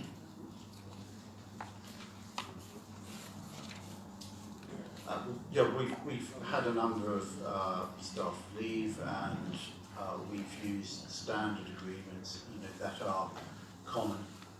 I think we agree that those sorts of documents are out of date. They've passed their time, and we wouldn't seek to use those in the past.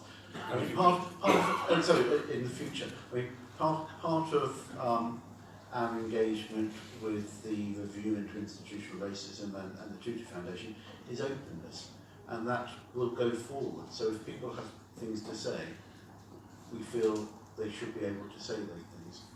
But usually non-disclosure agreements are used to conceal malpractice and wrongdoing. Yeah, I agree with that. So this is an admission that the Trust has indulged in malpractice and wrongdoing and wish to conceal it. No, I don't think so. We use standard agreements that were common practice, and we've made a decision that we wouldn't use those sort of standard agreements in the future. So no, it's not an admission. It was just standard procedure, and people are in difficult circumstances. So, Mark, are you saying that everyone who left the employment of the Trust or left their position at the Trust, was given, every single person was given a non-disclosure agreement? Sorry. Or just the ones you thought would be difficult? Are you not floundering a bit?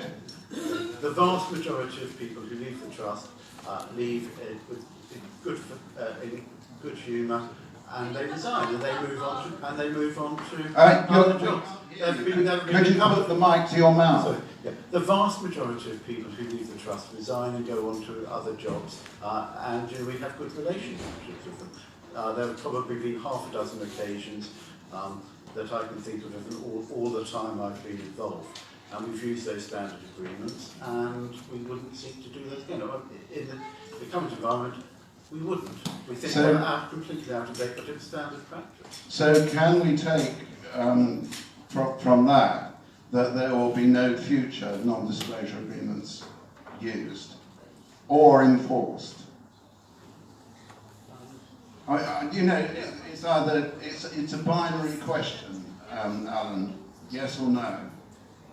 So I don't think in the ordinary course of events we would use them. I can't rule out the possibility that there could be a circumstance where it might be appropriate, but it certainly won't be our standard operating practice. Now, I'm conscious that we've got 15 minutes before we break into informal groups, and I really would like to allow member organisations to get a word in. So if you are a member organisation, please hold up your card, say who you are and what your organisation is, and please put your questions. The debate won't stop at 1 o'clock. We'll just break into more informal groupings over a snack lunch. Are there any member organisations with any questions? Yes, please.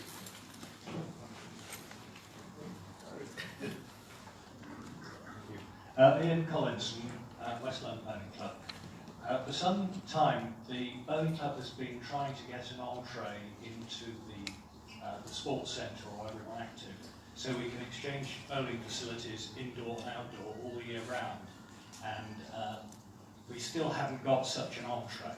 Could we have a bit of progress on this, please? Yeah. So I think this is an important point you raised there, and I'd like to broaden it to say that we need to do more for member organisations. And that certainly obviously should include working with everyone active at the fitness centre. So I'd like to see progress on that front, but in addition, progress on many other fronts to make membership a more meaningful experience for your organisations. Do you want to add to that? Yeah. Thanks. I mean, specifically on that, I mean, you're absolutely right. We agreed together about 3 years ago that we would do some work. We actually have indoor bowling equipment. We have funding which is with everyone active to do indoor bowling. I think somewhere along the line our communications have failed.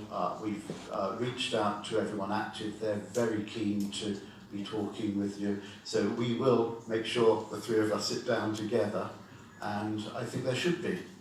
They're very keen to work with the West London Bowling Club, and I hope this time next year we'll be celebrating some very active cooperation. Yeah.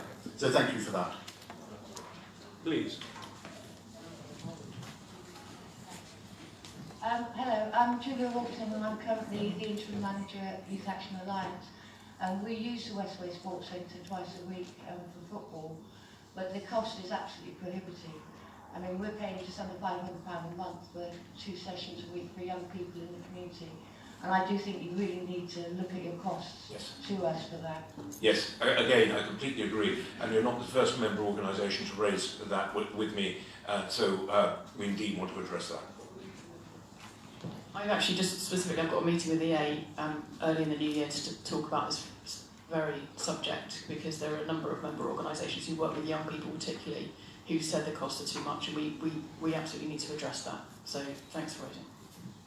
Maggie, did you have a question? Yeah. I don't like mics, but I'll use it. I'm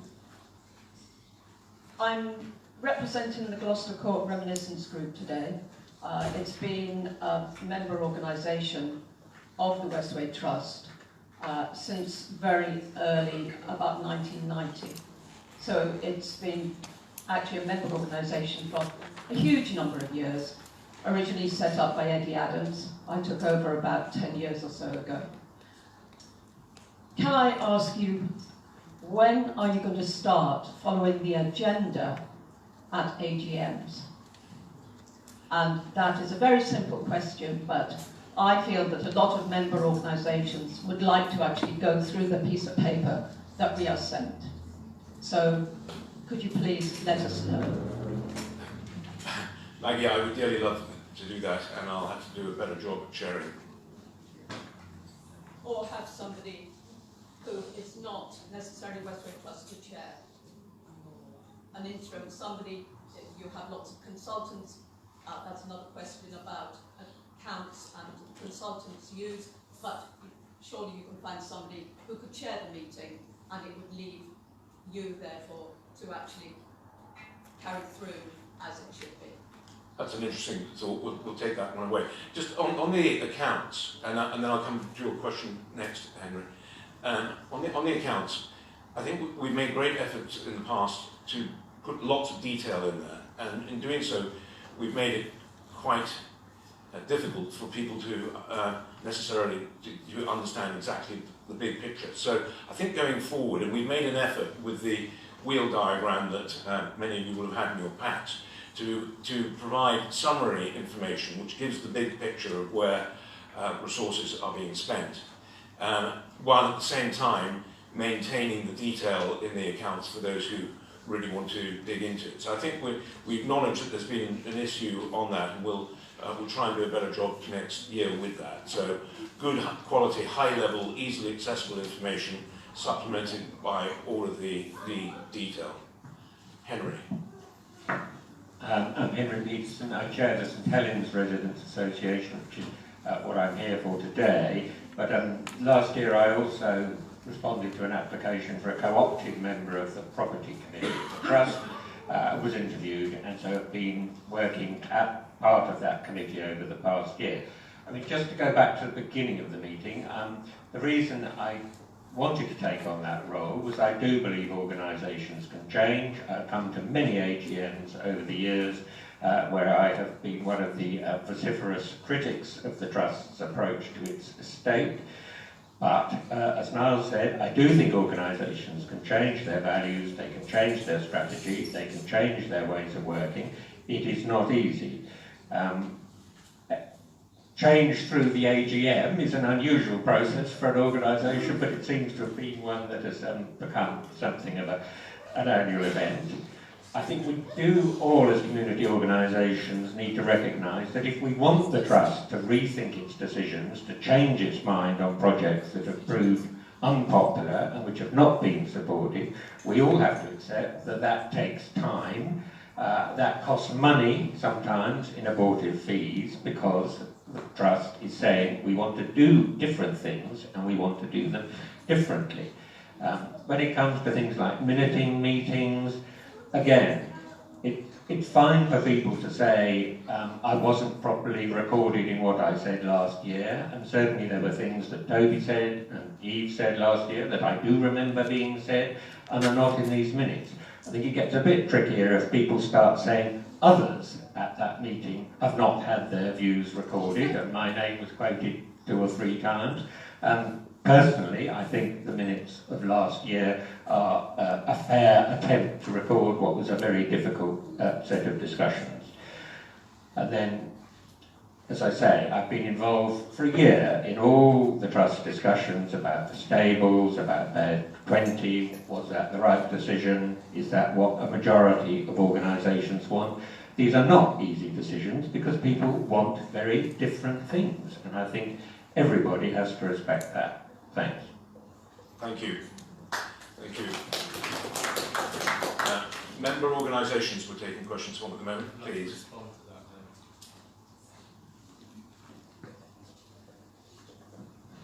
I'm Abdullah Ali, Baraka Community Association. My point is Westway Sports Centre.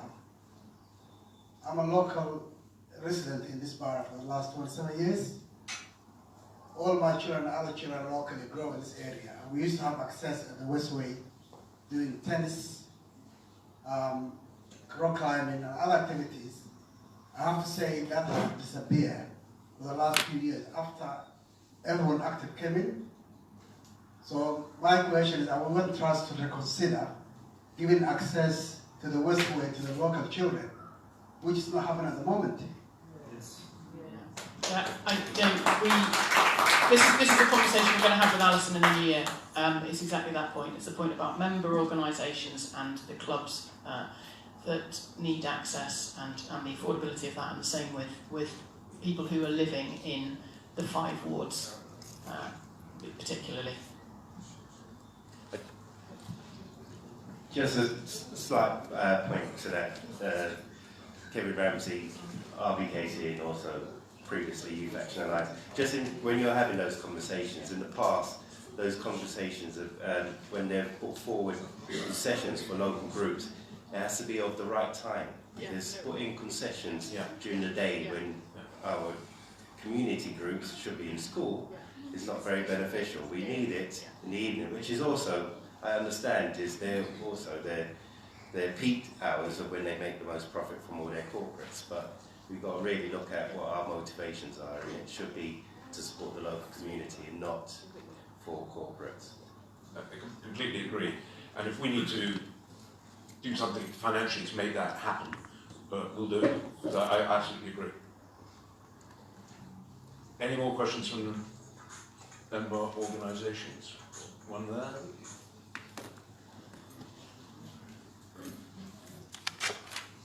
Hi, I'm Tom from Baraka Community Association. There was a request from the Westway Trust for a summary of the needs and priorities of supplementary schools.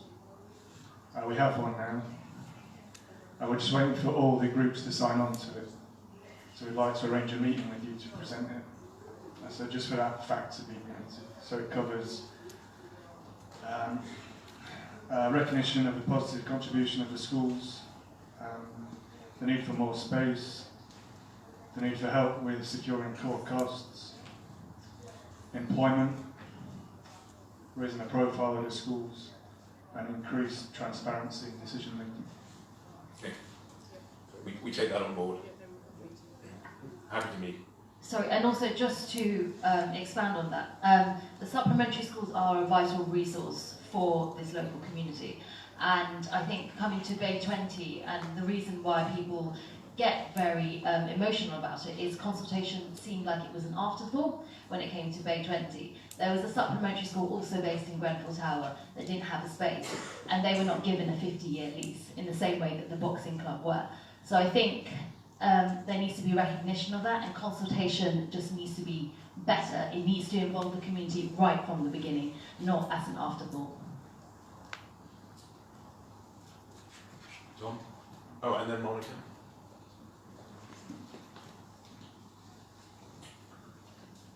There seemed to be a gap in people coming forward, so I thought I'd speak again.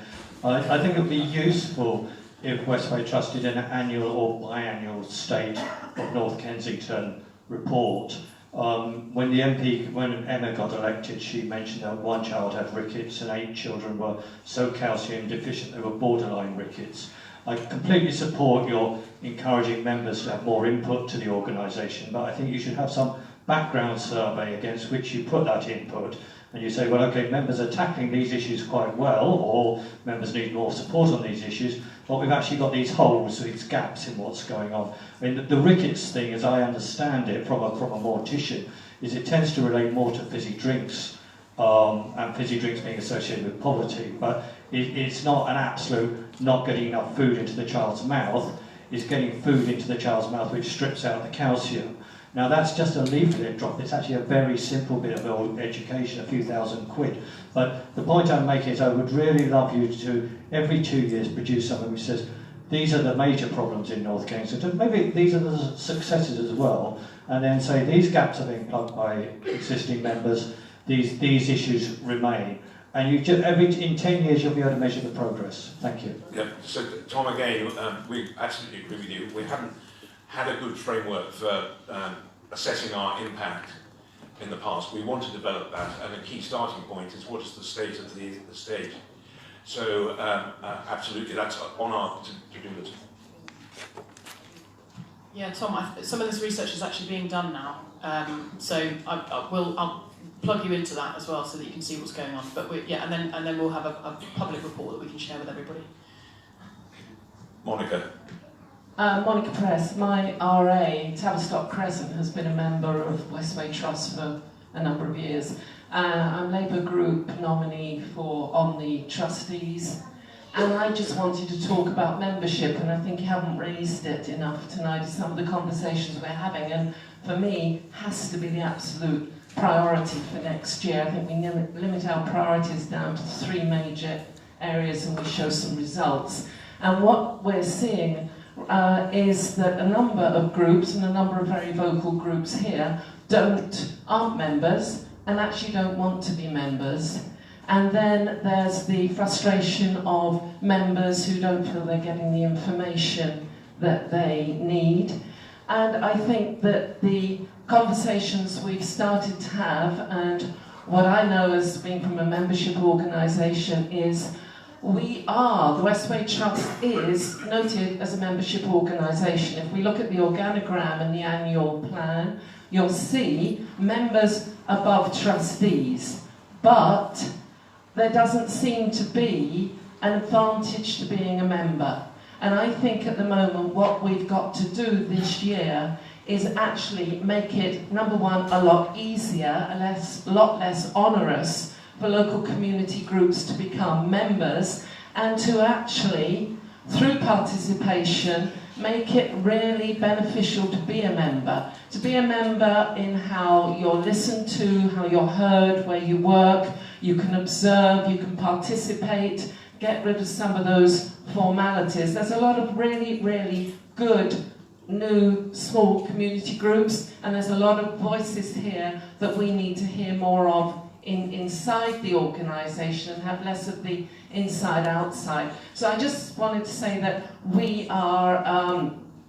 keep talking about this, we've mentioned it. I don't think it's going to be that difficult if we, as the Trust, limit ourselves to 3 really clear objectives for next year and deliver on them. There's been so many different things, and I think most of it has been said by what have been the key issues here. Sarah's gone, but what have been the key issues? So I really do think then that next year what we'll be looking at, and people can say, I'm a member of Westway Trust, and what it gives me is this. Makes it less onerous about using space, makes it less onerous about I need seed money for taking things forward. It's not a massive application process, and that we're just doing that together. So I know we've talked about it, and I just think we haven't raised it enough today. So that's, again, I hope Toby's taking notes, because I'm going to try and push that one like hell this year.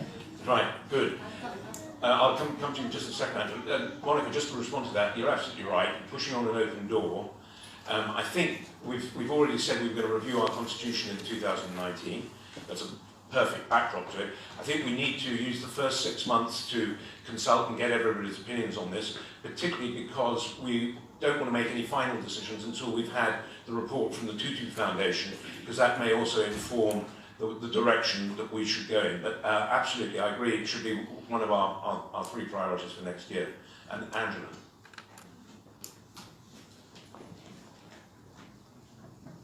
I'm speaking on behalf of Kensington and Chelsea Social Council and not as a trustee. But I don't consider Westway Trust to be a small organisation. Westway Trust in this area is a large organisation. Exactly. And I've spoken to Alex, so it isn't a surprise in terms of what I've said to Alex before around the Westway Trust using its size and using its income to be able to generate more income into the area. I think Westway Trust is in a good position as a local large charity to be able to work with the smaller organisations in the borough to be able to generate income, be able to go for projects.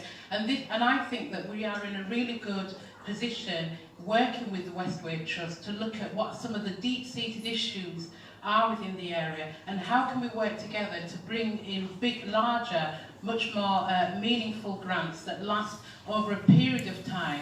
So we're not talking one-year grants, we're talking longer-term grants that can deal with some of the deeper issues within this area. And I feel that what we need from the Trust is leadership there in terms of working with organisations like the Social Council, with some of the other organisations that exist in the borough, many of them they're the members of the Trust, to be able to address some of these as well. And for me, I'd like to see much more of that going forward. So I think that's a really interesting point, and a particularly timely one, because as it happens, our finances will improve during the course of next year, so we'll be in a significantly better position to make grants, and we shouldn't just do more of the same. We ought to rethink about the way we are allocating grants, their duration, their size, whether they're restricted, not restricted. So it is a great opportunity to do that, absolutely. Now, we've gone past, I'll just make this the last question, because then we're just going to break and go all in Excuse me, I've form. got a question and I've been waiting for about 20 minutes to respond to the things that actually relate directly to some of the things I've said. Let me just take that question there first from the member organisation, then we'll take your one question, Toby, and then break. It's just a quick one on Didier Iwila. I want just to find out if the Board of Trustees is reflective of the community. And then if that's the case, is it possible for us to see all of the trustees, then we can see from our flesh eye is the board is representative? Right. Thank you. Right. So this is an ongoing project. The answer is we're not where we need to be yet. In some ways we look good. So on a gender basis, right now we have 11 trustees, 8 of them are female. But we are too white, too stale, and that's even though we have 9, if you include co-optees, 9 who are resident within the borough. So we have it as an absolute priority that we recruit from the area and we improve our diversity. We have 1 vacancy right at the moment, and I can absolutely assure you that it will only be somebody from the area who will come into it. So it's an ongoing job. Could I just refer everyone to page 37? Page 37, yeah? Yeah. Please. And then Toby. Have you not recruited Power for a new base. trustee? Because we're going through recruitment. Yes, we were. We're down to, there should be a final interviews and selection in the 2nd week of January. Toby. Yeah, so on that point, on the board point, I'd just like to again remind everybody that this actually began back in 2015, where it was identified that there was this issue with the board and the board makeup. And a meeting was had after the 2015 AGM where Alan agreed that there was the need to rebalance the board and that was a priority. And he stated that the process would be one which would specifically address the openly recruited trustees. There are 3 local council trustees, and then there are 3 member organisation trustees, and 6 openly recruited trustees who can come on with whatever skills the trust desires. And he stated in 2015 that it was those 6 that were going to be addressed. And so it's quite shocking when we actually look right now at who those 6 are, who those 6 openly recruited trustees are. And they still are dominated by finance and property, absolutely dominated by that. I think Karen Bendel is the only one who isn't somehow finance and property because she's retail. And well, we can go into that another time. Yeah, exactly, an adjunct to finance and property. So it's just, I'd just like to point out that it continues to be very disturbing that you yourself are at the head of this organisation. You've stated this and you nodded your head in agreement at that meeting 3 years ago to start this process. What actually happened in that process was Fiona Ramsey was taken on board, member organisation. The only actual proper openly recruited trustee was a member of Westway 23, which was Shireen Williams, and both of those stood down ahead of the end of their terms. At least one of them, the openly recruited trustee, has made it absolutely plain, in plain English, that she felt that she was only there to show change, not to make change. So your own process that you agreed 3 years ago of bringing about that change in the trust, in the board, is an abject failure. There's no other way to look at it. And so it borderlines makes me feel physically ill, frankly, to be sitting here in another AGM and hearing you, of all people, come out with this stuff, that we're going to supposedly go into this process of rebalancing the board. Because it's already taken you 3 years, and I just don't know how many lifetimes that people can wait around here. So that's one issue on the board, and I think that that's clear that you are not the man to make that happen. I think that's absolutely clear, and I wouldn't understand anyone who thinks otherwise if they actually see the evidence and understand the evidence. Then moving on to the issue with the member groups, which is of course absolutely, it's a paramount issue, very important issue of what's going on with the member groups. Now, my experience of attempting to get membership was that we came up against a complete brick wall called Mark Lockhart. A complete brick wall. And I'm happy to share the emails with anyone about what happened, because it was unprofessional of Mark, and we suffered because of it.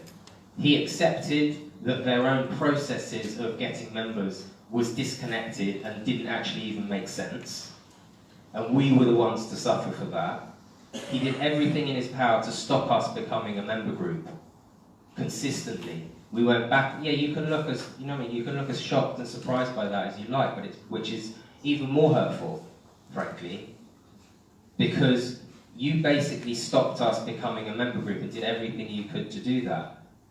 So it's a real difficult issue around these member organisations, because when there's clear attempts by the finance director, and who is now the joint director, upsettingly, to actually himself personally stop organisations becoming member groups, which wasn't just my own organisation, it was also Grenfell Action Group, who he stopped, who he directly said, we do not think, it's unlikely you are going to become a member group because of some of the things you have written. Truth. The absolute truth. People who, in this community, we've relied upon absolutely to bring light to some disgusting and, needless to say, deadly activities in our community. And you stood as the direct block to that, Mark. Directly. And as I say, I will be sharing all these emails on our Westway 23 Facebook page over the next few days, so that people can see the exact blockages that this man put up to us. So again, it's difficult, it's a very hard thing to swallow, this idea that there are new, in quote marks, people at the head of this organisation. There are not new people at the head of this organisation, ladies and gentlemen, at all. There is a man who's been here for 20 years who has taken a personal interest in stopping certain people being part of the trust, including myself, flanked by someone who comes in every day from over in East London to essentially spin everything and make everything look good and everything look cosy. You all need to go. I don't see anything other than that. Both people who stood with Angela McConville and probably took a few tricks from her as well. So then on to this issue around general meetings, which I know has already been brought up in some capacity around public meetings, but I think it really does go to the heart of addressing what both Henry and Maggie mentioned around both getting through business and also addressing a lot of these issues. By the way, I'm really, I don't really apologise for having my daughter here, but this is what happens when you hold a meeting at 11 o'clock in the morning, unfortunately, which again is just ridiculous. The issue of general meetings, what we have requested as part of Westway 23 for a long time is to have these public meetings. What we actually need is general meetings. We need meetings where member organisations are absolutely held to being in those meetings, and those meetings are legally minuted so that we can begin to go through these issues. You'll be unsurprised to hear that I have a list of around 35 issues that I have with the Trust, but I'm not going to go into them here and bore you all, but I want to get through those things. They're things that have built up over the past 4 years, 5 years, and the past 35 years of my living locally to the Westway. They've never been addressed even remotely, and institutional racism is just one of those issues. There's never been the forum for people like myself, who are not member organisations because we've been stopped, to actually address these issues. My emails haven't been answered. They haven't come back with anything. It's taken us 5 years to get our review. So it's a real issue. We need general meetings to be called by member organisations to go through these issues. So when you say general meetings, you mean full public meetings, so not just member I mean general meetings, but that also offer the public a chance to attend as well. Yes. And are fully minuted, as opposed to the public meetings that did take place on occasion, that then when we went to the Trust and asked for minutes, we were told, oh no, we don't take minutes for those. So people actually spent 2 or 3 hours in these meetings that were never even minuted, or there were no notes taken. It's a complete waste of time, and this is the kind of merry-go-round we've been on for the past 4 years as part of Westway 23, trying to open up these issues. Bearing in mind so much of the progress that can be acknowledged from the Westway Trust is directly because of our action. Directly because of our action. Now finally, on to what I think is the most overarching issue over all of this, board, member groups, general meetings, which is the... I want more than food, my love.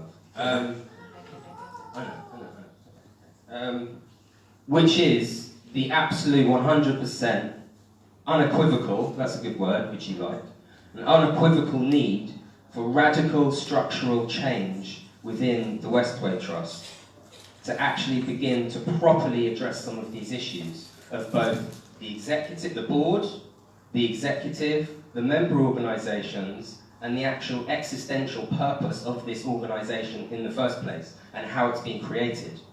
Because you, Alan Brown, are essentially the end of a story that began 50 years ago, as I'm sure you're well aware.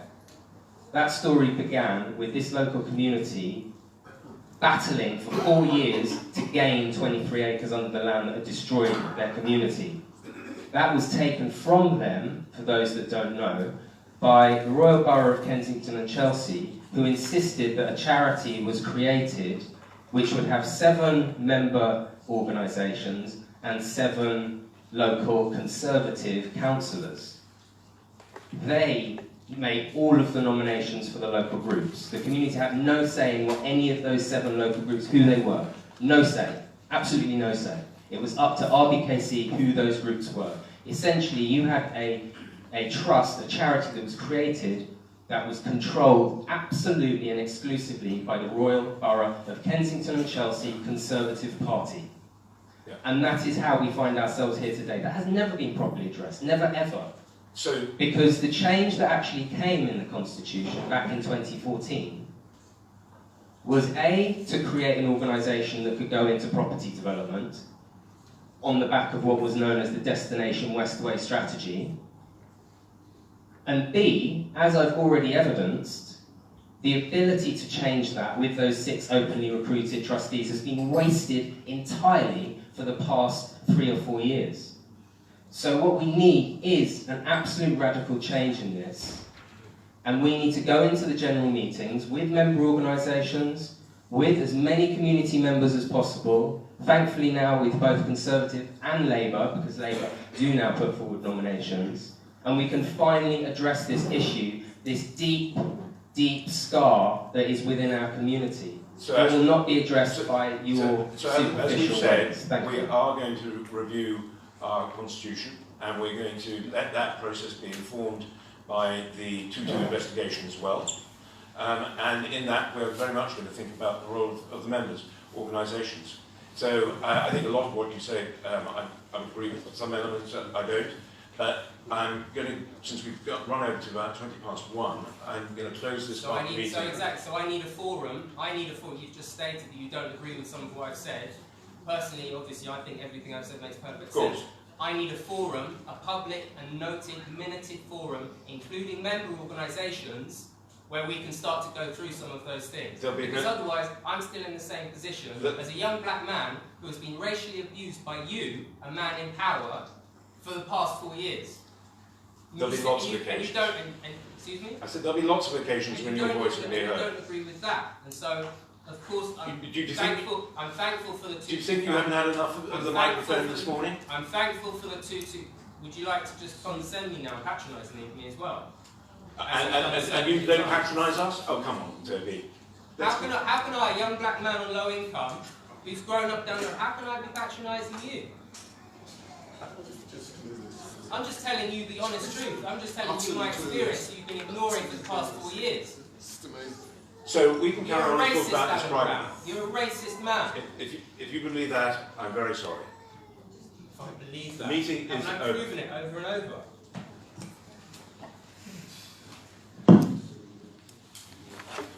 Please stay for drinks and nibbles if you would like.